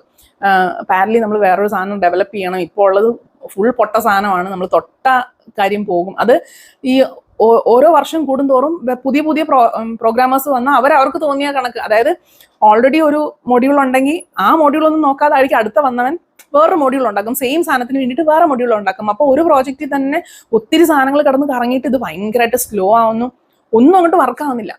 അപ്പം എനിക്കിത് എന്തോ ചെയ്യണമെന്ന് അറിയത്തില്ല. കാരണം ഞാനൊരു ആർക്കിടെക്ട് ലെവൽ ആളൊന്നുമല്ല, ഞാനൊരു പ്രോഗ്രാമറാണ്. അല്ലാതെ എനിക്ക് ഒരു ഡിസൈൻ പാറ്റേൺ ഒക്കെ സെറ്റ് ചെയ്ത് അതിന്റെ ഫുൾ സംഭവങ്ങളൊന്നും ചെയ്യാൻ എനിക്കറിയത്തില്ല. അപ്പം ഞാനിങ്ങനെ സജഷൻസ് ഒക്കെ പറയുമോ എന്നുള്ളതല്ലാതെ എനിക്ക് വേറെ ഒന്നും ചെയ്യാനില്ല. അപ്പം ഇങ്ങനെ കുറേ സജഷൻസ് ഒക്കെ ഞാൻ മേളിലോട്ടൊക്കെ അയച്ചു കഴിഞ്ഞപ്പോൾ അവരെന്നെ സപ്പോർട്ട് ചെയ്തു. മേളിലിരിക്കുന്ന ഒരാൾ എന്നെ സപ്പോർട്ട് ചെയ്തു. ഓക്കെ, ഇതിപ്പോൾ ഇങ്ങനെ ചെയ്തോ അങ്ങനെ ചെയ്തോ എന്നൊക്കെ പറഞ്ഞു. ഞാൻ അതെല്ലാം ചെയ്തുകൊണ്ടിരിക്കുന്നു. അതിനിടയ്ക്ക് അവിടെ അതുവരെ ഒരു ക്രിസ്മസ് ആവട്ടെ, ഓണം ആവട്ടെ, അങ്ങനെ ഒരു പരിപാടിയും അവിടെ ഉണ്ടായിരുന്നില്ല, സെലിബ്രേഷൻസ് ഒന്നുമില്ല. അപ്പൊ അങ്ങനെ ഇത്രയും ശോകമൂകമായ ഒരു ഓഫീസിൽ ചെന്നിട്ട് ഞാൻ എൻ്റെ പഴയ ഓഫീസിലുണ്ടായിരുന്ന പോലത്തെ ഓരോ പരിപാടിക്കും ഹാപ്പി അവേഴ്സ് ഉണ്ടായിരുന്നു. അങ്ങനത്തെ കുറെ എക്സ്ട്രാ ആക്ടിവിറ്റീസ് ഒക്കെ നമുക്ക് സന്തോഷിക്കാനും മാത്രമുള്ള ആക്ടിവിറ്റീസ് ഉണ്ടായിരുന്നു, ഔട്ടിങ് ഉണ്ടായിരുന്നു. അതെല്ലാം ഇവിടെ ഇംപ്ലിമെന്റ് ചെയ്ത് എല്ലാവരും ഒരു നല്ലൊരു രീതിയിൽ പൊക്കോണ്ടിരുന്നു. പിന്നെ ആദ്യം അടി ഉണ്ടാക്കിയ ആൾക്കാരെല്ലാം റിസൈൻ ചെയ്തു പോയി. അപ്പൊ തന്നെ ഇച്ചിരി സമാധാനം ഉണ്ടായിരുന്നു. പക്ഷെ പ്രശ്നം എന്താണെന്ന് വെച്ചാൽ ഞാനിതെല്ലാം ഇങ്ങനെ ഇംപ്ലിമെന്റ് ചെയ്ത് കുറച്ച് എനിക്കൊരു അപ്പർ ഹാൻഡ് കിട്ടിക്കൊണ്ട് വന്നുകൊണ്ടിരിക്കുന്നതിൻ്റെ ഇടയ്ക്കാണ് ഞാൻ പ്രഗ്നന്റ് ആവുന്നത്. പ്രഗ്നന്റ് ആയിട്ട് ഞാൻ അവിടെ പറഞ്ഞൊന്നുമില്ല, ഞാൻ ഓഫീസിൽ പറഞ്ഞൊന്നുമില്ല. ഒരു 2 months 3 months ഒക്കെ കഴിഞ്ഞിട്ട് പറയാമെന്ന് വിചാരിച്ചു. കാരണം അവിടെ ഒരു കുട്ടി പ്രഗ്നന്റ് ആണെന്ന് പറഞ്ഞപ്പോഴത്തേക്കും റിസൈൻ ചെയ്ത് പോകാൻ പറഞ്ഞു. അങ്ങനെ ഒരു ഓഫീസാണത്. അതായത് അവിടെ മേളിലിരിക്കുന്ന അതിന്റെ HR തന്നെ പറയുന്നത്, പെണ്ണുങ്ങൾ പ്രഗ്നന്റ് ആയി കഴിഞ്ഞാൽ പിന്നെ അവരെ കൊണ്ട് യൂസ് ഇല്ല, സോ റിസൈൻ ചെയ്ത് പോട്ടെ, അല്ല അങ്ങനെയൊക്കെ ഉള്ളൊരു, അത് പിന്നെ പറയാം. അപ്പം അതുകൊണ്ട് ഞാൻ പറഞ്ഞില്ല. പക്ഷേ എനിക്കൊരു 2 months കഴിഞ്ഞപ്പോൾ എനിക്കത് മിസ്കാരേജ് ആയി. അപ്പം ഞാൻ ഓഫീസിൽ, ഇവരുടെ ഭയങ്കര പ്രഷറാണ്, ഓഫീസിലെ പ്രഷർ. ആ പ്രഷറിൽ ഞാൻ ബെഡ് റെസ്റ്റ് ഒക്കെ പറഞ്ഞിട്ട് ഞാൻ അവിടെ തന്നെ പോയിരുന്നു. ചെറിയ സ്പോട്ടിംഗ് ഒക്കെ ഉണ്ടായിരുന്നു. അപ്പോൾ ഡോക്ടർ പറഞ്ഞു ബെഡ് റെസ്റ്റ് എടുക്കുമെന്ന് പറഞ്ഞപ്പോൾ ഞാൻ പറഞ്ഞു നടക്കില്ല, എനിക്ക് ആറ്റുനോട്ട് കിട്ടിയൊരു ജോലിയാണ്, കളയാൻ പറ്റില്ല എന്ന് പറഞ്ഞ് ഞാൻ ഓഫീസിൽ പോയി. അതായത് 2 ദിവസം ഞാൻ ലീവ് എടുത്തു, വീട്ടിൽ ഇരുന്ന് വർക്ക് ചെയ്തു. എന്നിട്ട് ഞാൻ അവിടെ പോയി കഴിഞ്ഞപ്പോൾ ഓഫീസിൽ ഇരുന്ന സമയത്ത് തന്നെയാണ് ഫുള്ള് പോയിട്ട് ഞാൻ അവിടുന്ന് ഇറങ്ങി ഓടുന്നത്. അതായത് എനിക്ക് അവിടുന്നാണ് ഫുൾ ബ്ലഡ് എല്ലാം കംപ്ലീറ്റ്, എനിക്കറിയത്തില്ല, എൻ്റെ ഡ്രസ്സ് മൊത്തം, ഞാനൊരു ബ്ലാക്ക് ഡ്രസ്സ് ഇട്ടുകൊണ്ട് മാത്രം ഞാൻ രക്ഷപ്പെട്ടു. അവിടുന്ന് ഞാൻ ഇറങ്ങി കുറെ, ഞാൻ അവിടുത്തെ ടോയ്ലറ്റിൽ ഇരുന്ന് ഒരുവിധം ഒന്ന് സെറ്റ് ആയതിനു ശേഷം ഞാൻ പിന്നെ ഇറങ്ങി കാർ എടുത്തിട്ടാണ് വന്നത്. കാറിൽ നേരെ പിന്നെ തിരിച്ച് ഹോസ്പിറ്റലിലേക്ക് വിടുമായിരുന്നു. അപ്പൊ അതൊരു, എന്നിട്ട് മിസ്കാരേജ് ആയിട്ട് എന്താ സംഭവം എന്ന് ഞാൻ ഫോൺ വിളിച്ച് പറഞ്ഞു കഴിഞ്ഞപ്പോൾ എപ്പോൾ ദീപ തിരിച്ചു വരും. പിന്നെ ഞാനൊരു 3 ദിവസമാണ് റെസ്റ്റ് എടുത്തത്. അത് കഴിഞ്ഞ് അതിൻ്റെ മറ്റേ റെസ്റ്റും കാര്യങ്ങളും ഒന്നും എടുത്തില്ല. 3 ദിവസം കഴിഞ്ഞ് ഞാൻ തിരിച്ച് ഓഫീസിൽ പോയപ്പോൾ കംപ്ലീറ്റ് പ്ലേറ്റ് തിരിഞ്ഞു. എൻ്റെ കയ്യിൽ നിന്ന് എല്ലാ പ്രോജക്റ്റും ഞാൻ ഹാൻഡിൽ ചെയ്തുകൊണ്ടിരുന്നത് പ്രോജക്ട്സ് ആണെങ്കിലും എല്ലാം അവർ തിരിച്ചെടുത്തിട്ട് ഇവരെനിക്ക് ജോലിയൊന്നും തരാണ്ട് അവിടെ ഇരുത്താൻ തുടങ്ങി. അപ്പം എനിക്ക് മനസ്സിലായി ഇവരെന്നെ പിരിച്ചുവിടാനുള്ള പരിപാടിയാണ്.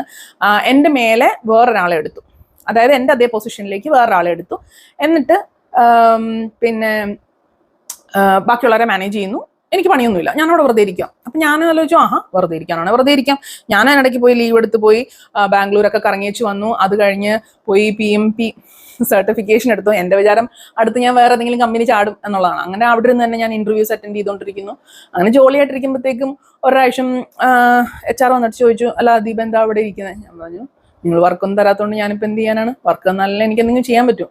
ദീപ ഇവിടെ പ്രത്യേകിച്ച് വർക്കൊന്നുമില്ല, ദീപ പൊക്കോ. ഞാൻ പറഞ്ഞു, അങ്ങനെ ചുമ്മാ പോകാൻ പറയുന്നത് എങ്ങനെയാ, നിങ്ങളിവിടെ 3 മാസം നോട്ടീസ് പീരീഡ് വെച്ചേക്കുമല്ലോ, ഞാൻ 3 മാസം സെർവ് ചെയ്തിട്ടേ പോകത്തുള്ളൂ.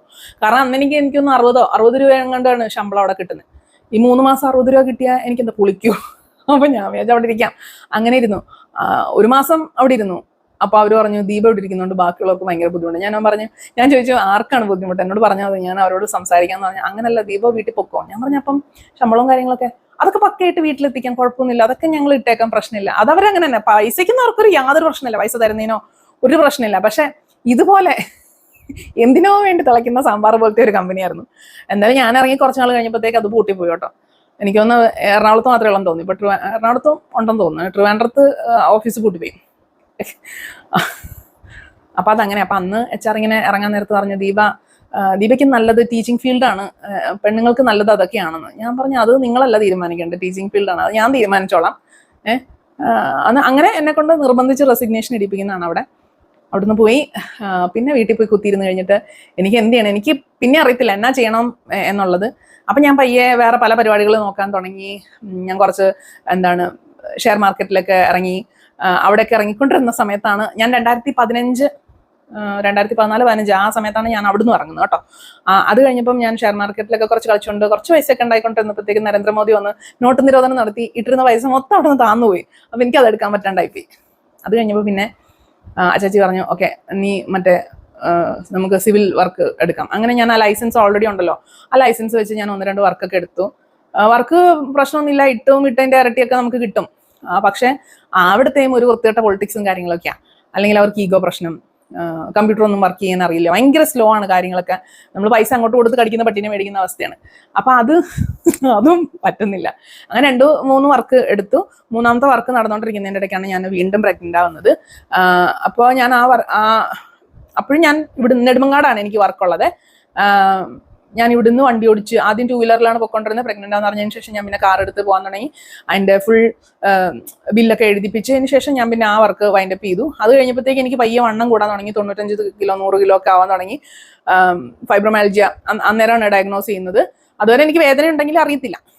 പിന്നെ അതിൻ്റെ ട്രീറ്റ്മെൻറ്റും കാര്യങ്ങളൊക്കെ ആയിട്ട് ഞാനിങ്ങനെ വീട്ടിൽ ഇരിക്കുക. പിന്നെ കുഞ്ഞിനൊരു 6 മാസമൊക്കെ ആവുന്നവരെ എനിക്കങ്ങ് റെസ്റ്റ്ലെസ്സാണ്. ഞാൻ ഒരു 3 മാസം 4 മാസം വരെ ഞാൻ കൊച്ചിനെ മര്യാദയ്ക്ക് നോക്കി. അത് കഴിഞ്ഞപ്പോൾ പിന്നെ ഞാൻ റെസ്റ്റ്ലെസ് ആവാൻ തുടങ്ങി. ഇങ്ങനെ ഇരുന്നാൽ ശരിയാകത്തില്ലല്ലോ, ഇങ്ങനെ അല്ലല്ലോ, എൻ്റെ വാല്യൂ സിസ്റ്റം അനുസരിച്ച് ജോലി ഇല്ലെങ്കിൽ I don't have any worth. അതുകൊണ്ട് എനിക്ക് ജോലി ചെയ്യണം, എന്ത് ചെയ്യണം എന്നുള്ളൊരു. അപ്പം ഇനി എന്തായാലും ഞാൻ ജോലിക്ക് പോകുന്നില്ല, 9 to 5 ജോബ് പറ്റില്ല. രണ്ടാമത്തെ കൊച്ചിനെങ്കിലും നേരെ ചൊവ്വേ നോക്കണം. അതിനിടയ്ക്ക് ആദ്യത്തെ കൊച്ച് അമ്മയാണ് നോക്കിക്കൊണ്ടിരുന്നത്. അപ്പം ആദ്യത്തെ കൊച്ചിനെ എനിക്കൊരു 2 മാസം കണ്ടാണ് വീട്ടിലിരുന്ന് കൊച്ചിനെ നോക്കാൻ പറ്റും കേട്ടോ. അപ്പോൾ ഞാൻ വിചാരിച്ചു ഓക്കെ രണ്ടാമത്തെ ആളെങ്കിലും നേരെ ചൊവ്വേ നോക്കണം, അപ്പം 9 to 5 ജോബ് വേണ്ട, നമുക്ക് വേറെ എന്തെങ്കിലും ബിസിനസ്സുകൾ നോക്കാം. അങ്ങനെയുള്ളൊരു രീതിയിൽ ഇങ്ങനെ ഇരിക്കുകയാണ്. അങ്ങനെയാണ് ഞാൻ ആ സമയത്താണ് ഞാൻ വീട്ടിലിരുന്ന് ബൊട്ടിക്ക് സ്റ്റാർട്ട് ചെയ്യാം. അതെന്ത് രീതിയിലാണെന്നൊന്നും അറിയത്തില്ല. അന്ന് 1-2 പേജസ് ഒക്കെ ഉള്ളൂ. ഫേസ്ബുക്കിൽ 1-2 റോസെറ്റ് എന്നൊക്കെ പറയുന്ന 1-2 പേജസ് മാത്രമേ ഉള്ളൂ. വേറെ അങ്ങനെ വലിയ പേജസും കാര്യങ്ങളും ഒന്നും ഇല്ല. അപ്പം ഞാൻ അന്ന് സ്റ്റാർട്ട് ചെയ്താണ് ഈ ഒരു ഓൺലൈൻ ബൊട്ടിക്ക്. പക്ഷെ അത് ഞാൻ തുടങ്ങിയ ഒരു 6 മാസത്തിനകത്ത് തന്നെ എനിക്ക് കണ്ടിന്യൂസ് ആയിട്ട് ഓർഡേഴ്സ് വരാൻ തുടങ്ങി. അന്നും ഈ പറയുന്ന പോലെ നമ്മളൊരു പാഷന്റെ പുറത്ത് നമുക്ക് ഒന്നും ചെയ്യാൻ പറ്റാതെ ചുമ്മാ ഇരിക്കാൻ പറ്റത്തില്ല. അതിന്റെ പേര് തുടങ്ങുന്നത്. ഇതിനൊന്നും നമ്മളൊരു വരവ് ചെലവോ അല്ലെങ്കിൽ പ്രോഫിറ്റ് ആൻഡ് ലോസോ ഒന്നും നോക്കിയിട്ട് തുടങ്ങുന്നതല്ല. അങ്ങനെ ഞാൻ അത് തുടങ്ങി ഒരു 9 വർഷം അത് ചെയ്തുകൊണ്ടിരുന്നു. ഇതിനിടയ്ക്ക് യൂട്യൂബ് സ്റ്റാർട്ട് ചെയ്തു, വേറെ പല പരിപാടികളിലേക്കൊക്കെ പോയി, ഓൺലൈൻ കോഴ്സസ് ഉണ്ടായിരുന്നു. അങ്ങനെ കുറേയൊക്കെ ചെയ്ത് വന്നു കഴിഞ്ഞപ്പോൾ എനിക്കിതെല്ലാം അങ്ങോട്ട് മടുക്കാൻ തുടങ്ങി. കസ്റ്റമറിനെ ഡീൽ ചെയ്യാൻ പറ്റുന്നില്ല, എനിക്ക് കംപ്ലീറ്റ്ലി ഞാൻ ഡൗൺ ആവാൻ തുടങ്ങി. അങ്ങനെയാണ് ഞാൻ വീണ്ടും IT ഫീൽഡിലേക്ക് കയറാം. അപ്പം അതുവരെ നമ്മൾ പ്രോഗ്രാമിങ്ങും കാര്യങ്ങളൊക്കെ ചെയ്തതുകൊണ്ട് എനിക്കറിയാം എനിക്കിനി പ്രോഗ്രാമർ ആയി കഴിഞ്ഞാൽ ഈ പറഞ്ഞ പോലെ രാത്രി ഇരിക്കേണ്ടി വരും. സോ ഞാൻ ടെസ്റ്റിങ്ങിലേക്ക് കടക്കാം. ടെസ്റ്റിങ് ആകുമ്പോൾ കുഴപ്പമില്ലല്ലോ, എങ്ങനെയെങ്കിലൊക്കെ നമുക്ക് ടെസ്റ്റ് ചെയ്ത് പൊട്ടിച്ച് കൈ കൊടുത്താൽ പോരെ. ഇതാണ് എൻ്റെ ഇൻറ്റൻഷൻ. അങ്ങനെയാണ് ഞാൻ ടെസ്റ്റിങ്ങിലേക്ക് കടക്കുന്നത്. അപ്പം ഞാൻ ടെസ്റ്റിങ്ങിന് വേണ്ടിയിട്ട് എന്താ പഠിച്ചതെന്ന് ചോദിച്ചു കഴിഞ്ഞാൽ, ജാനുവരി തൊട്ടാണ് ഞാൻ പഠിക്കുന്നത്. 2025 ജാനുവരി തൊട്ട് ഞാൻ പഠിക്കാൻ തുടങ്ങിയത്. SDET-QA എന്ന് പറഞ്ഞിട്ട് എനിക്ക് ഓൾറെഡി അറിയാം എന്താ പഠിക്കേണ്ടതെന്ന് എനിക്കറിയാം. കാരണം എൻ്റെ അനിയത്തി ടെസ്റ്റിംഗ് ഫീൽഡിലായിരുന്നു. അവൾ ഇപ്പോൾ BA ആയിട്ടാണ് വർക്ക് ചെയ്യുന്നത്. അപ്പം അവള് പറഞ്ഞ കാര്യങ്ങളും അല്ലാണ്ട് നമുക്ക് ഒരു ഐഡിയ ഉണ്ടല്ലോ. നമ്മൾ ടെസ്റ്റിംഗ് ടെക്നിക്കൽ സ്റ്റഫ് ഒന്നും അറിയത്തില്ലെങ്കിൽ നമ്മൾ ടെസ്റ്റിംഗ് ചെയ്തിട്ടുണ്ട്, പ്രാക്ടിക്കൽ ചെയ്തിട്ടുണ്ട്. ടെക്നിക്കലി നമുക്ക് പറയാനായിട്ടുള്ള കാര്യങ്ങളാണല്ലോ പഠിക്കേണ്ടത്. അപ്പൊ അതിന് വേണ്ടിയിട്ട് ഞാൻ SDET-QA ഒരു പവൻ കുമാർ എന്ന് പറഞ്ഞിട്ടൊരു നോർത്ത് ഇന്ത്യക്കാരനാണെന്ന് തോന്നുന്നു, അത് ഇനി അല്ലാണ്ടാണോ, എന്തായാലും പുള്ളിയുടെ SDET-QA എന്ന് പറഞ്ഞൊരു യൂട്യൂബ് ചാനലുണ്ട്. അതിൽ വളരെ കൃത്യമായിട്ട് മാനുവൽ ടെസ്റ്റിംഗ് ആണ് ഞാൻ ആദ്യം പഠിക്കാൻ തുടങ്ങിയത്. മാനുവൽ ടെസ്റ്റിങ്ങിന്റെ കംപ്ലീറ്റ് കാര്യങ്ങളും പറഞ്ഞിട്ടുള്ളൊരു പ്ലേലിസ്റ്റ് തന്നെ ഉണ്ട്. അപ്പം ഞാൻ എല്ലാ ദിവസവും ഇത്ര മണിക്കൂർ അതിന് വേണ്ടിയിട്ട് സ്പെൻഡ് ചെയ്ത് അതിൻ്റെ പ്രാക്ടിക്കൽസ് ഒക്കെ തന്നെ ചെയ്ത് നമുക്ക് ഐഡിയ ഉണ്ടല്ലോ. അതുകൊണ്ട് നമ്മളത് ചെയ്ത് വന്നിട്ട് പയ്യെ ഞാൻ ഇന്റർവ്യൂസ് അറ്റൻഡ് ചെയ്യാനായിട്ട് നോക്കറിയിലൊക്കെ ഇട്ടു. നോക്കറി അതിലൊക്കെ അപ്ഡേറ്റ് ചെയ്ത് കഴിഞ്ഞപ്പോഴാണ് മനസ്സിലായത് മാനുവൽ ടെസ്റ്റിംഗ് എന്ന് പറഞ്ഞാൽ പോലും അവർ ഓട്ടോമേഷൻ ടെസ്റ്റിങ്ങിന്റെ കാര്യങ്ങൾ ചോദിക്കും. അതായത് ഓട്ടോമേഷൻ ടെസ്റ്റിനെയാണ് മാനുവൽ ടെസ്റ്റിംഗ് എന്നുള്ള ലേബലിൽ ആൾക്കാർ നോക്കുന്നത്. അപ്പം ഞാൻ വീണ്ടും ഇതിലോട്ട് ഇറങ്ങിയിട്ടേ കാര്യത്തുള്ളൂ എന്ന് വെച്ചിട്ട് ഞാൻ വീണ്ടും പ്രോഗ്രാമിംഗ് ബേസിക്സ് ഒക്കെ പൊടി തട്ടിയെടുത്തു. ഓട്ടോമേഷനിൽ പുതിയ കാര്യങ്ങൾ പഠിക്കാനുണ്ട്. സെലേനിയം ഉണ്ട്, പിന്നെ പ്ലേറൈറ്റ് ഉണ്ട്, ഇങ്ങനെ കുറേ സാധനങ്ങളുണ്ട്. അപ്പം ഞാൻ ഇനിയിപ്പോൾ അതിൻ്റെ ബേസിക്സ് പഠിക്കണമെങ്കിൽ ജാവ പഠിക്കണം, C# പഠിക്കണം, ലാംഗ്വേജസ് പഠിക്കണമല്ലോ. അപ്പോൾ ആദ്യം ജാവ പഠിച്ചു. ജാവ ഞാൻ നേരത്തെ പഠിച്ചിട്ടില്ല, ജാവ പഠിച്ചു. അതിനുശേഷം C# എനിക്ക് ഓൾറെഡി അറിയാവുന്ന, ഞാൻ അതൊന്ന് ബ്രഷപ്പ് ചെയ്തു. അതിനുശേഷം ഞാൻ സെലേനിയം, പിന്നെ അതൊക്കെ അതിൻ്റെ ഒരു ബേസിക്സ് ഒക്കെ ഇങ്ങനെ സ്റ്റാർട്ട് ചെയ്ത് വെച്ചപ്പോഴത്തേക്കാണ് എനിക്ക് ലിങ്ക്ഡിൻ വഴിയായിട്ട് എൻ്റെ ഒരു പണ്ടത്തെ കൊളീഗ് തന്നെ ഒരു കമ്പനിയിൽ ഇങ്ങനെ ഉണ്ട് എന്നുള്ള രീതി. ഞാൻ അതിന് മുമ്പ് വേറെ അടുത്തൊക്കെ അപ്ലൈ ചെയ്യുന്നുണ്ടെങ്കിൽ എനിക്ക് ഇന്റർവ്യൂസ് കിട്ടുന്നില്ല. കാരണം ഈ ഒരു കരിയർ ഗ്യാപ്പ് കിടക്കുന്നതുകൊണ്ട് ഇന്റർവ്യൂ കിട്ടുന്നില്ല. അപ്പോൾ എനിക്ക് തോന്നി റെഫറൻസ് വഴി അല്ലാണ്ട് കിട്ടത്തില്ല. പക്ഷേ എങ്കിലും എനിക്ക് ആരുടെയും റെഫറൻസ് എടുക്കാനും എനിക്ക് ധൈര്യമില്ല. എൻ്റെ അനിയൻ ക്വസ്റ്റിലാണ് വർക്ക് ചെയ്യുന്നത്, അനിയത്തി TCSലായിരുന്നു. ഇപ്പം ഓസ്ട്രേലിയയിലാണ്, സെറ്റിൽഡ് ആണ്. ഹസ്ബൻഡ് ആണെങ്കിൽ UAE-യിലുണ്ട്. പിന്നെ അല്ലാണ്ടുള്ള കസിൻസ് എല്ലാവരും ഇൻഫോസിസ് അവിടെ ഇവിടെ ഒക്കെ ഉള്ള ആൾക്കാരുണ്ട്. പക്ഷെ ഇവരുടെ ഒന്നും ഒരു സപ്പോർട്ട് എടുക്കാനുള്ള ധൈര്യമില്ല. കാരണം ഞാൻ അതിന് മാത്രം പഠിച്ചോ, ഈ ടെക്നിക്കൽ ഇന്റർവ്യൂ എനിക്ക് ഭയങ്കര പേടിയുള്ളൊരു കാര്യം. അതിന് മാത്രം പഠിച്ചോ, അതിന് മാത്രം എന്തെങ്കിലുമൊക്കെ ചെയ്യാൻ അറിയാമെങ്കിലേ പറയാൻ അറിയത്തില്ല. അപ്പം അതിൻ്റെ ഒരു വിഷമം നമ്മൾക്ക് ഉള്ളിലുള്ളതുകൊണ്ട് പേടിച്ചിട്ട് നമുക്ക് ഇന്റർവ്യൂ അറ്റൻഡ് ചെയ്യാൻ ഒരു പേടിയാണ്. അപ്പോൾ ഇവിടെ എല്ലാവരും പറയുന്നുണ്ട് നീ അറ്റൻഡ് ചെയ്ത് തുടങ്ങ്, എന്നാലാണല്ലോ നമുക്ക് കോൺഫിഡൻസ് വരുന്നത്. അറ്റൻഡ് ചെയ്ത് തുടങ്ങാൻ ഇന്റർവ്യൂ കിട്ടണ്ടേ.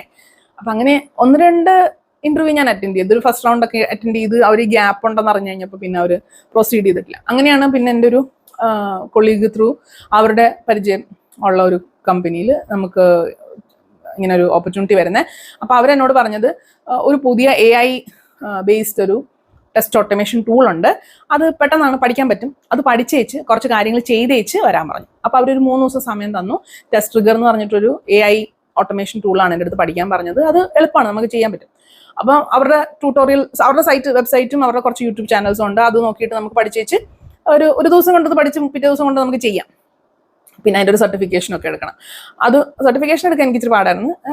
അതും എടുത്ത് ഇതും പഠിച്ചേച്ച് പിന്നെ അവരൊരു ഇൻ്റർവ്യൂ വെച്ചു. ഒരു ടെക്നിക്കൽ കാര്യങ്ങളൊക്കെ ചോദിച്ചിട്ട് ഒരു ഇൻ്റർവ്യൂ വെച്ച് ആ ഇൻ്റർവ്യൂ വലിയ തെറ്റുകുറ്റം കൂടാണ്ട് നമ്മൾ തീർത്തു. പിന്നെന്ന് വെച്ച് കഴിഞ്ഞാൽ എനിക്ക് ഓൾറെഡി എക്സ്പീരിയൻസ് ഉള്ള എന്നെ പറ്റി കാര്യങ്ങൾ അവർക്ക് അറിയാം, അവർ കൊളീഗ് വഴി അവർക്ക് അറിയാം. അങ്ങനെയാണ് അവരെടുക്കുന്നത്. അങ്ങനെ ഒരു വലിയ ടെക്നിക്കൽ റൗണ്ടൊന്നും ഇല്ലായിരുന്നു. പിന്നെ കയറി കഴിഞ്ഞിട്ട് എനിക്ക് അങ്ങനെ വലിയ ജോലികളൊന്നും അല്ല ആദ്യം കിട്ടിയത്. ആദ്യം ഈ പറഞ്ഞ AI ഓട്ടോമേഷൻ ടൂളിൽ തന്നെയാണ് ഒരു മാസത്തോളം ഇരുന്നത്. പാരലി നമ്മളോട് സെലീനിയം പഠിക്കാൻ പറഞ്ഞു, പ്ലേ റൈറ്റ് പഠിക്കാൻ പറഞ്ഞു. പിന്നെ ഇപ്പോൾ ഉള്ള പുതിയ ടൂൾസ് ഉണ്ട്, നമ്മളൊന്നും അന്നിരുന്നപ്പോൾ ഉണ്ടായിരുന്ന സംഭവങ്ങളൊന്നും അല്ല. ജിറ, പിന്നെ ടെസ്റ്റ് എൻജിയോ എന്തൊക്കെയുണ്ടല്ലോ സാധനങ്ങൾ, അങ്ങനെ കുറേ സാധനങ്ങൾ. അപ്പം മെയിനായിട്ട് ഞാൻ സെലീനിയവും പ്ലേ റൈറ്റും C# ആണ് ഞാൻ പഠിച്ചത്. പിന്നെ പോസ്റ്റ്മാൻ. ഓക്കെ, ഇത്രയും ഞാൻ കാര്യങ്ങൾ അതും യൂട്യൂബ് ചാനൽ നോക്കി തന്നെ പഠിച്ചത്. നമ്മൾ കമ്പനിയിൽ കയറി കഴിയുമ്പം അവരുടേതായിട്ടുള്ള സ്പെസിഫിക് ആയിട്ടുള്ള ഉഡമി കോഴ്സസ് അവർ പറയും. അതായത് ക്ലയന്റ് പറയുന്ന ഉഡമി കോഴ്സസ് കംപ്ലീറ്റ് ചെയ്ത് കഴിഞ്ഞാൽ മാത്രമേ ഫ്രഷേഴ്സിന് അവരുടെ പ്രോജക്റ്റിലേക്ക് കയറാൻ പറ്റത്തുള്ളൂ. അങ്ങനെയും കുറെ കാര്യങ്ങൾ പഠിച്ചിട്ടുണ്ട്. അപ്പം എനിക്ക് തോന്നുന്നു ഞാനൊരു 6 മാസം ഇരുന്നതിൽ 4 മാസം നമ്മൾ പഠിത്തം തന്നെയായിരുന്നു. ഒത്തിരി കാര്യങ്ങൾ പഠിച്ചു. എല്ലാം പഠിച്ചു കഴിഞ്ഞ് ഞാൻ വർക്കിന് കയറി തുടങ്ങി കഴിഞ്ഞപ്പോഴത്തേക്കും ഓക്കെ, നമുക്ക് ഇവിടെ ടെക്നിക്കലി കുറേയധികം പ്രശ്നങ്ങളുള്ളത് കൊണ്ട്, അതായത് അവരുടെ സൈറ്റ് അവിടെയാണ് ഹോസ്റ്റ് ചെയ്തേക്കുന്നത്, കാനഡയിൽ ഹോസ്റ്റ് ചെയ്തേക്കുന്ന സാധനം ഇവിടെ എത്തുമ്പം നമ്മൾ ഉദ്ദേശിക്കുന്ന രീതിയിൽ നമ്മൾ ഈ ഓട്ടോമേഷൻ ടെസ്റ്ററായിട്ടാണ് ഞാൻ കയറിയത്. പ്രോഗ്രാമിംഗ് തന്നെയാണ് എൻ്റെ സംഭവം. പക്ഷേ ഓട്ടോമേറ്റ് ചെയ്ത് ടെസ്റ്റിംഗ് ഓട്ടോമേറ്റ് ചെയ്യുക എന്ന് പറയുന്ന സംഭവമാണ്. അതെന്ന് പറയുമ്പോൾ നമുക്കിപ്പോൾ ഓൾറെഡി ഒരു വെബ്സൈറ്റ് ഉണ്ടെങ്കിൽ ആ വെബ്സൈറ്റിൽ നമ്മളിങ്ങനെ ക്ലിക്ക് ചെയ്ത് ടെസ്റ്റ് ചെയ്യുന്നതിന് പകരം അത് ഓട്ടോമേറ്റ് ചെയ്യുക, ആ ക്ലിക്ക് ചെയ്യുന്നതിനെ ഓട്ടോമേറ്റ് ചെയ്യുക. അത് ചെയ്യണമെങ്കിൽ അവിടുന്ന് വരുന്ന ആ ഒരു ലോഡ് ടൈം നമ്മുടെ ടെസ്റ്റിൻ്റെ ആ ഒരു ടൈമുമായിട്ട് കറക്റ്റ് ആണോ, അല്ലെങ്കിൽ നമ്മളിവിടെ ഒരു ഞെക്കി അതങ്ങനെ കറങ്ങിയൊക്കെ തിരിഞ്ഞ് നമ്മൾ അടുത്ത കോഡ് എഴുതുന്നത് ഒരു 5 സെക്കൻഡിന് ശേഷം ഇന്നത് വർക്ക് ചെയ്യും എന്നുള്ള രീതിയിലാണെങ്കിലും ഇത് 10 സെക്കൻഡ് ആയാലും സാധനം വരത്തില്ലെങ്കിൽ പണി തീർന്നില്ലേ. അപ്പം അതിന് വേണ്ടിയിട്ട് നമുക്ക് ഒത്തിരി വെയിറ്റ് ടൈം ഒന്നും ഇടാനൊന്നും നോക്കത്തില്ല. അങ്ങനെയൊക്കെ ഇരിക്കുന്ന ഒരവസ്ഥയിൽ ഞാൻ പറഞ്ഞു ഇത് എന്തൊക്കെ പ്രശ്നങ്ങളുണ്ട്, സംഭവം വരുന്നില്ല. അപ്പോൾ അവർ എൻ്റെ അടുത്ത് പറഞ്ഞു എൻ്റെ പ്രശ്നമാണെന്ന്. അപ്പം ഞാൻ റിമോട്ടാണല്ലോ, അപ്പം ഞാൻ എൻ്റെ ടീമിലുള്ള ആൾക്കാർക്കും പ്രശ്നം ഉണ്ടെങ്കിൽ അവരിത് പറയുന്നില്ല. അപ്പം ഞാൻ ഒറ്റപ്പെട്ടു. പിന്നെ ഇവിടുത്തെ ഓഫീസ് പൊളിറ്റിക്സ് കുറേയധികം ചൊറിയും കാര്യങ്ങളൊക്കെ എനിക്ക് മനസ്സിലായി. അപ്പം ഞാനിപ്പോൾ ഓൾറെഡി ഇങ്ങോട്ടൊക്കെ വന്നത് നമുക്ക് പഴയ ഓഫീസിൽ പറ്റിയാണ് കാര്യമായിട്ട് അറ്റാച്ച്മെന്റ് വലിയതായിട്ട് വെക്കണ്ട. കാരണം അറ്റാച്ച്മെന്റ് വെച്ച് കഴിഞ്ഞാൽ പിന്നെ ഭയങ്കര വിഷമമായിരിക്കും. അവിടുന്ന് നമ്മൾ കാണിക്കുന്ന ഒരു അറ്റാച്ച്മെന്റ് തിരിച്ചു കിട്ടാതിരിക്കുമ്പോൾ അതുകൊണ്ട് ഞാൻ അങ്ങനെ ഒരു പേഴ്സണൽ അറ്റാച്ച്മെന്റ് അധികം ആൾക്കാരോട് വെച്ചിരുന്നില്ല. 1-2 പേരുണ്ടായിരുന്നു, പക്ഷെ സ്റ്റിൽ അവരുമായിട്ട് അത്ര അറ്റാച്ച് ആവാതിരുന്നത് എനിക്കൊരു വിഷമം ഉണ്ടാവണ്ട എന്ന് വെച്ചിട്ടാ. അപ്പം പിന്നെ നമുക്ക് കാര്യങ്ങളൊന്നും അറിയാൻ പറ്റില്ല. ഓഫീസിൽ എന്താ കാര്യം നടക്കുന്നൊന്നും അറിയത്തില്ല. നമുക്ക് നമ്മുടെ സൈഡ് മാത്രമേ അറിയത്തുള്ളൂ. നമ്മളെ അങ്ങനെ സപ്പോർട്ട് ചെയ്യാൻ അവിടെ ആരും ഉണ്ടാവത്തില്ല. പണ്ടൊക്കെ ടീമിൽ വർക്ക് ചെയ്യുമ്പോൾ ടീമിലായിട്ട് ടീം തന്നെ നമ്മളെ ഒന്ന് സപ്പോർട്ട് ചെയ്യും. അങ്ങനെ ഒരു സപ്പോർട്ടൊന്നും നമുക്ക് ഇവിടെ കിട്ടത്തില്ല റിമോട്ടിൽ ഇരിക്കുമ്പോൾ. ഇവിടെ നമ്മൾ തന്നെ ഫൈറ്റ് ചെയ്തു, നമ്മൾ തന്നെ ഒത്തിരി ടെക്നിക്കൽ കാര്യങ്ങൾ കണ്ടുപിടിച്ചു. അവർക്ക് മറ്റേ ടിക്കറ്റ് റേസ് ചെയ്തു, അവരുമായിട്ട് ഫൈറ്റ് ചെയ്യുന്ന ഒരു സൈഡിൽ കൂടെ. പക്ഷെ അതൊന്നും അറിയണ്ട, നമുക്ക് എന്താ ഔട്ട്പുട്ട് കിട്ടാത്തതെന്ന് വേറൊരു സൈഡിൽ. അപ്പം അതിന്റെ കാര്യം എക്സ്പ്ലെയിൻ ചെയ്യുമ്പോഴത്തേക്കും നിനക്ക് നീ അത്രമാത്രം എന്തോ എക്സ്പ്ലെയിൻ ചെയ്യണം, നീ പറയുന്നതെല്ലാം തെറ്റാ, അല്ലെങ്കിൽ നമ്മൾ ഉഴപ്പുക എന്നൊക്കെയുള്ള മറ്റുള്ള ഡയലോഗ്സും കാര്യങ്ങളൊക്കെ ആയപ്പോഴത്തേക്കും പിന്നെ അവരുടെ നമ്മൾ ഈ പറയുന്നൊന്നും അവർക്ക് അങ്ങോട്ട് അക്സെപ്റ്റ് ചെയ്യാൻ പറ്റുന്നില്ല. ഒക്കെ അങ്ങനെയൊക്കെ കുറേ പ്രശ്നങ്ങളൊക്കെ ആയി കഴിഞ്ഞപ്പോഴത്തേക്കും ഇവരെന്നെ മീറ്റിങ്ങിലൊക്കെ ഇട്ട് കുടയാനൊക്കെ തുടങ്ങി. അപ്പം ആദ്യമൊക്കെ നമ്മൾ എങ്ങനെയെങ്കിലും ജോലി കടിച്ചു പിടിച്ച് നിൽക്കാം, ഇതൊക്കെ നമ്മൾ പണ്ടും കണ്ടിട്ടുള്ളതാണ് എന്നുള്ള മട്ടിലാണെങ്കിൽ പോലും കുറേ ആയി കഴിഞ്ഞപ്പോൾ നമ്മൾ ആലോചിച്ച് എന്തിൻ്റെ ആവശ്യത്തിനാണ് ഇത്രയും കുറഞ്ഞ സാലറിക്ക് ഇത്രയധികം ഔട്ട്പുട്ട് ഇട്ടിട്ടും അവർക്ക് അത് പോരാന്ന് പറയാനാണെങ്കിൽ വേണ്ടെങ്കിൽ വേണ്ട, എനിക്കും വലിയ നിർബന്ധമൊന്നുമില്ല, ഞാൻ ജെന്യുവൻലി കോൺട്രിബ്യൂട്ട് ചെയ്യാനിരുന്ന അവർക്ക് താല്പര്യമില്ല, പിന്നെ നമ്മൾ എന്തിനാണ് ഉരുട്ടി കൊടുക്കേണ്ട ആവശ്യമില്ലല്ലോ. അതുകൊണ്ട് ഞാനൊരു വലിയൊരു മീറ്റിംഗ് കഴിഞ്ഞ് നമ്മളെ ഭയങ്കരമായിട്ട് കുടഞ്ഞ് ഞാൻ കുറേ കരയുമൊക്കെ ചെയ്തതിന് ശേഷം ഞാനൊന്നുമായിട്ട് തന്നെ ഒരു രാത്രി 11:30 ആയപ്പം ഒന്നും നോക്കിയില്ല, റിസൈൻ ചെയ്തു. എന്തായാലും 2-3 ദിവസത്തിനകത്ത് തന്നെ എന്നെ അവിടുന്ന് വിടണം എന്ന് പറഞ്ഞു. അത്രയ്ക്ക് ഇഷ്യൂ ആയിട്ടുണ്ടായിരുന്നു. അല്ലെങ്കിൽ പിന്നെ എനിക്കൊന്ന് 1 മന്ത് നോട്ടീസ് കഴിഞ്ഞിട്ടേ ഇറങ്ങാൻ പറ്റത്തില്ലായിരുന്നു. എന്തായാലും ഭാഗ്യത്തിന് പെട്ടെന്ന് നമുക്ക് ഇറങ്ങാൻ പറ്റി. ഇറങ്ങി ഇപ്പം ദാ ഇവിടെ ഇരിപ്പുണ്ട്. അപ്പം എനിക്ക് മനസ്സിലായത് ഒരു ഭയങ്കര പെട്ടെന്ന് അല്ലെങ്കിൽ ആദ്യത്തെ അത് നമുക്ക് പ്രോസസ്സ് ചെയ്യാൻ പറ്റിയില്ല, അടുത്തത് പ്രോസസ്സ് ചെയ്യാൻ പറ്റിയില്ല, അത് കഴിഞ്ഞുള്ളതും പ്രോസസ്സ് ചെയ്യാൻ പറ്റാണ്ട് നമ്മളിങ്ങനെ കണ്ടിന്യൂസ് ഓരോ കരിയർ സ്വിച്ചിങ് ഇങ്ങനെ നടത്തിക്കൊണ്ടിരിക്കുകയാണ്. എന്തിനാണെന്ന് ചോദിച്ചു കഴിഞ്ഞാൽ ഇനിഷ്യലി നമുക്ക് ജോലി ഇല്ലെങ്കിൽ നമുക്ക് വാല്യൂ ഇല്ല, അല്ലെങ്കിൽ നമ്മൾ കോൺട്രിബ്യൂട്ട് ചെയ്തില്ലെങ്കിൽ നമ്മൾ ജീവിച്ചിരിക്കുന്നതിൽ അർത്ഥമില്ല എന്നുള്ളൊരു മൈൻഡ് സെറ്റ് നമ്മുടെ തലയിൽ കയറിയത് കൊണ്ടായിരിക്കാം നമ്മളിങ്ങനെ ഒരു കോൺസ്റ്റന്റ് സ്വിച്ചിൽ പൊയ്ക്കൊണ്ടിരുന്നത്. അല്ലെങ്കിൽ ഇതിനിടയ്ക്കൊന്ന് പോസ് ചെയ്ത് റിഫ്ലക്റ്റ് ചെയ്യാനോ, അല്ലെങ്കിൽ എനിക്കുണ്ടായ ഷോക്കൊക്കെ അതിൽ നിന്നൊക്കെ ഒന്ന് മാറാനോ ഒന്നും ശ്രമിക്കാണ്ട് നമ്മളിങ്ങനെ ഒരു അന്തം വിട്ട് കുന്തം വിഴുങ്ങി അങ്ങ് പോവാന്ന് പറയത്തില്ലേ, അങ്ങനെ. അപ്പോൾ ഇതിനിടയ്ക്ക് ഒത്തിരി കാര്യങ്ങൾ നമ്മളിപ്പം ഇരുന്ന് റിഫ്ലക്ട് ചെയ്യുമ്പോഴാണ് ഓക്കെ അത് അങ്ങനെ ചെയ്യായിരുന്നു എന്നൊക്കെ നമുക്ക് തോന്നുന്നു. പക്ഷെ അന്നേരം നമുക്ക് അതങ്ങനെ പറഞ്ഞു തരാനൊന്നും ആരുമില്ല. നമ്മൾ കൊണ്ടും കൊടുത്തും കിട്ടിയും ഒക്കെയാണ് നമ്മൾ പഠിക്കുന്നത്. അങ്ങനെ പഠിച്ചു വിടാൻ വരെ എത്തി എന്നുള്ളതേ ഉള്ളൂ. അതുകൊണ്ട് എന്താ പ്രയോജനം എന്ന് ചോദിച്ചു കഴിഞ്ഞാൽ എനിക്ക് ഇങ്ങനെ ഇരുന്ന് പറയാം, ഇങ്ങനെയൊക്കെയാണ് പ്രശ്നങ്ങൾ ഉണ്ടായിരുന്നത്, ഇതിങ്ങനെ വേണമെങ്കിൽ ചെയ്യാമായിരുന്നു എന്ന് നമുക്ക് പറയാം. അപ്പോൾ ഒത്തിരി പേരുടെ ചോദ്യത്തിന് ഉത്തരം എന്ത് പഠിച്ചിട്ടാണ് ഇതിലേക്ക് കയറിയെന്ന് ചോദിച്ചു കഴിഞ്ഞാൽ, ഞാൻ VB6ഉം ഒറാക്കിളും പഠിച്ചിട്ടാണ് ഞാൻ ആദ്യത്തെ കമ്പനിയിൽ ജോലിക്ക് കയറുന്നത്. അതെൻ്റെ കസിൻ്റെ കമ്പനി ആയിരുന്നു. അപ്പം ഞാൻ പറഞ്ഞല്ലോ, എനിക്ക് ടെക്നിക്കലി എനിക്ക് എക്സ്പ്ലെയിൻ ചെയ്യാൻ, ഇന്റർവ്യൂ അറ്റൻഡ് ചെയ്യാൻ ഭയങ്കര ബുദ്ധിമുട്ടാണ്. ഞാൻ ചെയ്തിട്ടുണ്ട്, ഒരു കമ്പനിയിൽ എനിക്ക് കിട്ടിയിട്ടുമുണ്ട്. പക്ഷേ അന്നേരം എനിക്ക് അവിടെ, അതായത് ഞാനൊരു 5 വർഷം എക്സ്പീരിയൻസ് ഉള്ള സമയത്ത് എനിക്കൊരു കമ്പനിയിൽ കിട്ടിയിട്ടുണ്ട്. അവിടെ എനിക്ക് 9,000 രൂപയാണ് അന്നേരം സാലറി എനിക്ക് അവർ തരുന്നേ. 9,000 രൂപ തന്ന് എടുക്കാം എന്നാണ് പറയുന്നത്. പക്ഷെ അന്നേരം എനിക്ക് എന്താണ്, അവിടെ 7,000 രൂപ എങ്ങാണ്ട് ശമ്പളമുള്ള സമയത്താണ് ഇവർ ഈ 9,000 രൂപ തരുന്നത്. 9,000 രൂപ തരുന്നു എന്ന് പറയുന്നതിൻ്റെ ഒരു കുറച്ച് നാൾക്ക് ഉള്ളിൽ എനിക്ക് അപ്രൈസിൽ നടക്കാൻ പോകുന്നുണ്ട്. സോ ഞാൻ വിചാരിച്ചു എന്തായാലും അതിൽ കൂടുതൽ എനിക്ക് ഇവിടെ കിട്ടുമല്ലോ എന്ന് വിചാരിച്ചിട്ട് ആ ഒരു ഓപ്പർച്യൂണിറ്റി ഞാൻ നഷ്ടമാക്കി. അതിനുശേഷം ഞാൻ വേറൊരു ഇന്റർവ്യൂവിന് പോയിട്ട് എനിക്ക് ടെക്നിക്കൽ ക്ലിയർ ചെയ്യാൻ പറ്റിയിട്ടില്ല. അല്ല, ടെക്നിക്കലി ക്ലിയർ ചെയ്തിട്ടുണ്ടെങ്കിൽ HR-ന്റെ ലെവൽ എത്തുമ്പോഴത്തേക്കും ഈ മറ്റേ റെസിഗ്നേഷനും അല്ലെങ്കിൽ ലേ ഓഫും ഒക്കെ ഒരു വിഷയമായിട്ട് വന്ന് അതെനിക്കൊന്നും കൺവിൻസിങ് ആയിട്ട് പറയാൻ പറ്റാണ്ട് ബുദ്ധിമുട്ടായിട്ടുണ്ട്. ടെക്നിക്കലി ആണ് എനിക്ക് കൂടുതലും പറയാൻ പറ്റാണ്ടായത്. അപ്പോൾ ഞാൻ പറഞ്ഞു വരുവാണെങ്കിൽ VB6 ഒറാക്കിളും പഠിച്ചിട്ടാണ് നമ്മൾ ഫസ്റ്റ് കമ്പനി കയറുന്നത്. സെക്കൻഡ് നമുക്ക് പ്രത്യേകിച്ചൊന്നും വേണ്ട, നമ്മൾ പാരലി MCA ചെയ്യുന്നുണ്ടായിരുന്നു. പിന്നെ നമ്മുടെ ആ ഒരു മാനേജ്മെന്റ് അല്ലെങ്കിൽ നമ്മൾ ചെയ്തുകൊണ്ടിരുന്ന വർക്ക് അത് മാത്രം വെച്ചിട്ടാണ് രണ്ടാമത്തെ കമ്പനിയിൽ കിട്ടുന്നത്. മൂന്നാമത്തതിൽ ഞാൻ ഓൾറെഡി ആ AI ടൂളൊക്കെ പഠിച്ചെടുത്ത് അത് കാണിച്ചതിന് ബേസ് ചെയ്തിട്ടാണ് ഞാൻ മൂന്നാമത്തെ കമ്പനിയിൽ കയറുന്നത്.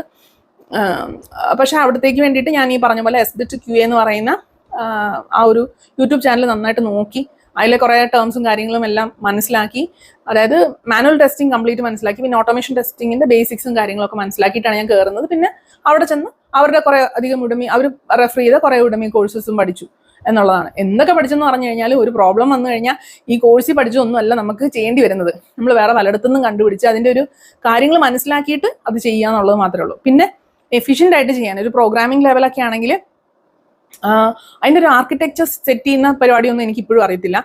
അതിനൊക്കെ കുറച്ചധികം എന്താണ് ഡിസൈൻ പാറ്റേൺസും അല്ലെങ്കിൽ അതിൻ്റെ കുറച്ചും കൂടെ എഫിഷ്യൻ്റ് ആയിട്ട് ചെയ്യുന്ന രീതികളും ഒക്കെ പഠിക്കണം. അതിനെപ്പറ്റി എനിക്ക് വലിയ അറിവില്ല, ഓപ്പണായിട്ട് പറയാമല്ലോ, എനിക്ക് വലിയ അറിവില്ല. അപ്പം എനിക്ക് തോന്നുന്നില്ല നമുക്കൊരു ജോലി തന്നാൽ ചെയ്യാൻ പറ്റും എന്നുള്ളതല്ലാതെ നമ്മളൊരു വലിയ ഹൈ ലെവലിൽ ചെയ്യാൻ പറ്റുന്ന ഒരാളൊന്നുമല്ല ഞാൻ. സോ അതിൽ വലിയ റിഗ്രറ്റ് ഒന്നുമില്ല. പിന്നെ എനിക്ക് മനസ്സിലായത് ഇതൊക്കെ കുറച്ചും കൂടെ ആരെങ്കിലും പറഞ്ഞു തന്നിരുന്നെങ്കിൽ മേ ബി ആ ലെവലിലൊക്കെ എനിക്ക് പഠിക്കാൻ പറ്റുമായിരുന്നു. ഞാനങ്ങനെ പഠിക്കാൻ ശ്രമിച്ചിട്ടില്ല, എന്നോട് ആരും പഠിക്കാൻ പറഞ്ഞിട്ടുമില്ല. അത് ആരും പറഞ്ഞു തരാത്തതുകൊണ്ടാണ് ഞാൻ പഠിക്കാത്തതെന്ന് ചോദിച്ചു കഴിഞ്ഞാൽ എനിക്ക് അറിഞ്ഞൂടാ. ഞാൻ ആ ഒരു ജോലി എന്ന് പറയുമ്പോൾ ഏത് ലെവൽ ഓഫ് സീരിയസ്നെസ്സിലാണ് എടുക്കേണ്ടിയിരുന്നതെന്ന് എനിക്ക് അങ്ങനെ അറിവില്ലായിരുന്നു. ഞാൻ പഠിക്കാൻ ശ്രമിച്ചിട്ടും ഇല്ല, അല്ലെങ്കിൽ നമ്മുടെ പ്രയോറിറ്റി അതിലൊന്നും അല്ലായിരുന്നു. നമുക്ക് പൈസ കിട്ടുന്നുണ്ട്, നമ്മൾ ലൈഫ് മുന്നോട്ട് പോകുന്നുണ്ട്, അത് മാത്രമേ നമ്മൾ ചിന്തിച്ചുള്ളൂ. ഇതിലെന്തൊക്കെയാണ് നമ്മളായിട്ട് ഈ IT ഫീൽഡിൽ നിൽക്കണമെങ്കിൽ ചെയ്യേണ്ടിയിരുന്നത് ആ ഒരു കണ്ടിന്യൂസ് ലേണിംഗ് പ്രോസസ്സാണ്. അത് നമുക്ക് പറ്റുന്നുണ്ടായിരുന്നില്ല. അസുഖം ഒരു സൈഡിലുണ്ട്, ഫാമിലിയിൽ കുട്ടികളെ നോക്കണം, അങ്ങനെയുള്ള കുറേ കാര്യങ്ങൾ കൊണ്ട് എനിക്ക് തോന്നുന്നില്ല ഞാൻ ആ ലെവൽ ഓഫ് ഇത് എടുത്തിട്ടുണ്ടായിരുന്നു എന്നുള്ളത്. അതെൻ്റെ തന്നെ തെറ്റാണ്. അപ്പോൾ കണ്ടിന്യൂസ് ആയിട്ട് പഠിക്കാൻ പറ്റും എന്നുണ്ടെങ്കിൽ നമുക്ക് ഈ ഫീൽഡിൽ പോവാം. പിന്നെ ഇതുപോലെ പ്രഷറും കാര്യങ്ങളും വരും, അതൊക്കെ ഡീൽ ചെയ്യാൻ പറ്റും. പ്രഷറൊന്നും എനിക്കൊരു പ്രശ്നമൊന്നും അല്ലായിരുന്നു. ഓഫീസ് പൊളിറ്റിക്സും അങ്ങനെ ഒരു വലിയ പ്രയാസമായിട്ട് എനിക്ക് ഫീൽ ചെയ്തിട്ടില്ല. പക്ഷെ തീരെ കൾച്ചറില്ലാത്ത, എത്തിക്സ് ഇല്ലാത്ത പെരുമാറ്റം എന്നൊക്കെ പറയുമ്പോൾ നമുക്കത് ബെയർ ചെയ്യാൻ അല്ലെങ്കിൽ അത് അത്രയും സഹിച്ച് നിൽക്കേണ്ട ആവശ്യമുണ്ടോ എന്നൊരു ക്വസ്റ്റ്യൻ അവസാനമായപ്പോൾ, തുടക്കത്തിലൊക്കെയാണ് ഞാൻ ചിലപ്പം നിന്ന് പോയാനെ. അവസാനമായപ്പോൾ ഞാൻ ആലോചിക്കുന്നത് എൻ്റെ വാല്യൂക്ക് ഇങ്ങനെ തേഞ്ഞ് ഒട്ടാൻ വേണ്ടിയിട്ട് നിന്ന് കൊടുക്കേണ്ട ആവശ്യമില്ല. ആഫ്റ്റർ ഓൾ ഇവരെല്ലാം എന്ന് പറഞ്ഞു കഴിഞ്ഞാൽ നമ്മളെ കൊണ്ട് പണിയെടുപ്പിക്കുന്നു, അവരതിനേക്കാളും നല്ല രീതിയിൽ മെച്ചമുണ്ടാക്കുന്നു. നമുക്ക് ഏറ്റവും അവസാനം വരുമ്പോൾ നമ്മുടെ ഹെൽത്താണ് പോകുന്നത്, നമ്മുടെ മെന്റൽ ഹെൽത്ത്, നമ്മുടെ ഫിസിക്കൽ ഹെൽത്ത്. പിന്നെ നമുക്കൊരു ഫാമിലി ലൈഫ് ഉണ്ടോ, നമുക്ക് അതിന് മാത്രം ഒരു ഫ്രീഡം കിട്ടുന്നുണ്ടോ? 9 to 5 ജോബ് എന്ന് പറഞ്ഞിട്ട് 9 ഞാൻ 9 to 5 ജോബ് എന്ന് പറഞ്ഞ് കയറിയിട്ട് ഈ ലാസ്റ്റത്തെ വർക്കിലാണെങ്കിൽ പോലും നമുക്ക് ഈ ഭയങ്കര പ്രഷറാണല്ലോ. നമുക്ക് എത്രയും പെട്ടെന്ന് ഈ വർക്ക് തീർക്കേണ്ടതുകൊണ്ട് ചിലപ്പോൾ ഞാൻ രാവിലെ എണീറ്റ് 5 മണി തൊട്ട് ഒരു 8 മണി വരെ വർക്ക് ചെയ്യും. അത് കഴിഞ്ഞ് പോയി അടുക്കളയിലെ പണിയെല്ലാം ചെയ്തിട്ട് വന്നിട്ട് വീണ്ടും 10 മണി തൊട്ട് ഞാൻ പിന്നെയും വർക്ക് ചെയ്ത്. അപ്പോൾ എന്ന് പറഞ്ഞാൽ മാക്സിമം നമ്മൾ എത്രയും പെട്ടെന്ന് തീർക്കാൻ ഇച്ചിരിയും കൂടെ ഉള്ളൂ. നമ്മൾ ഈ മറ്റേ ക്യാരറ്റ് കാണിച്ച് ഈ കഴുതനെ നടക്കാൻ പറയുന്നതാണ് കാണി, ഇച്ചിരിയും കൂടെ ഉള്ളൂ എന്ന് പറഞ്ഞിട്ട് നമ്മളൊരു ദിവസം ഇരുന്ന് കഴിയുമ്പോഴാണ് നമ്മൾ റിയലൈസ് ചെയ്യുന്നത്, അയ്യോ നമ്മൾ അറൗണ്ട് 20 മണിക്കൂറോളം ഇരുന്ന് കഴിഞ്ഞു. 8 മണിക്കൂർ പോയിട്ട് 20 മണിക്കൂറോളം ഇരുന്ന്, എന്നിട്ടും ഒന്നും ഇല്ല എന്നേ നമുക്ക് പറയാൻ പറ്റുന്നുള്ളൂ. അപ്പൊ ആ ഒരു വർക്ക് ലൈഫ് ബാലൻസ് നമുക്ക് ചെയ്യാനായിട്ടുള്ളൊരു മൈൻഡ് സെറ്റിലോട്ട് വരുന്നുണ്ടോ എന്ന് ചോദിച്ചു കഴിഞ്ഞാൽ ഇല്ല. അതിപ്പോൾ IT ഫീൽഡിൽ വർക്ക് ചെയ്യുന്ന എല്ലാവരുടെയും അവസ്ഥ ഇങ്ങനെയൊക്കെ തന്നെയാണ്. അതെൻ്റെ ഹസ്ബൻഡും വർക്ക് ചെയ്യുന്നത് നമ്മൾ കാണുന്നതാണല്ലോ.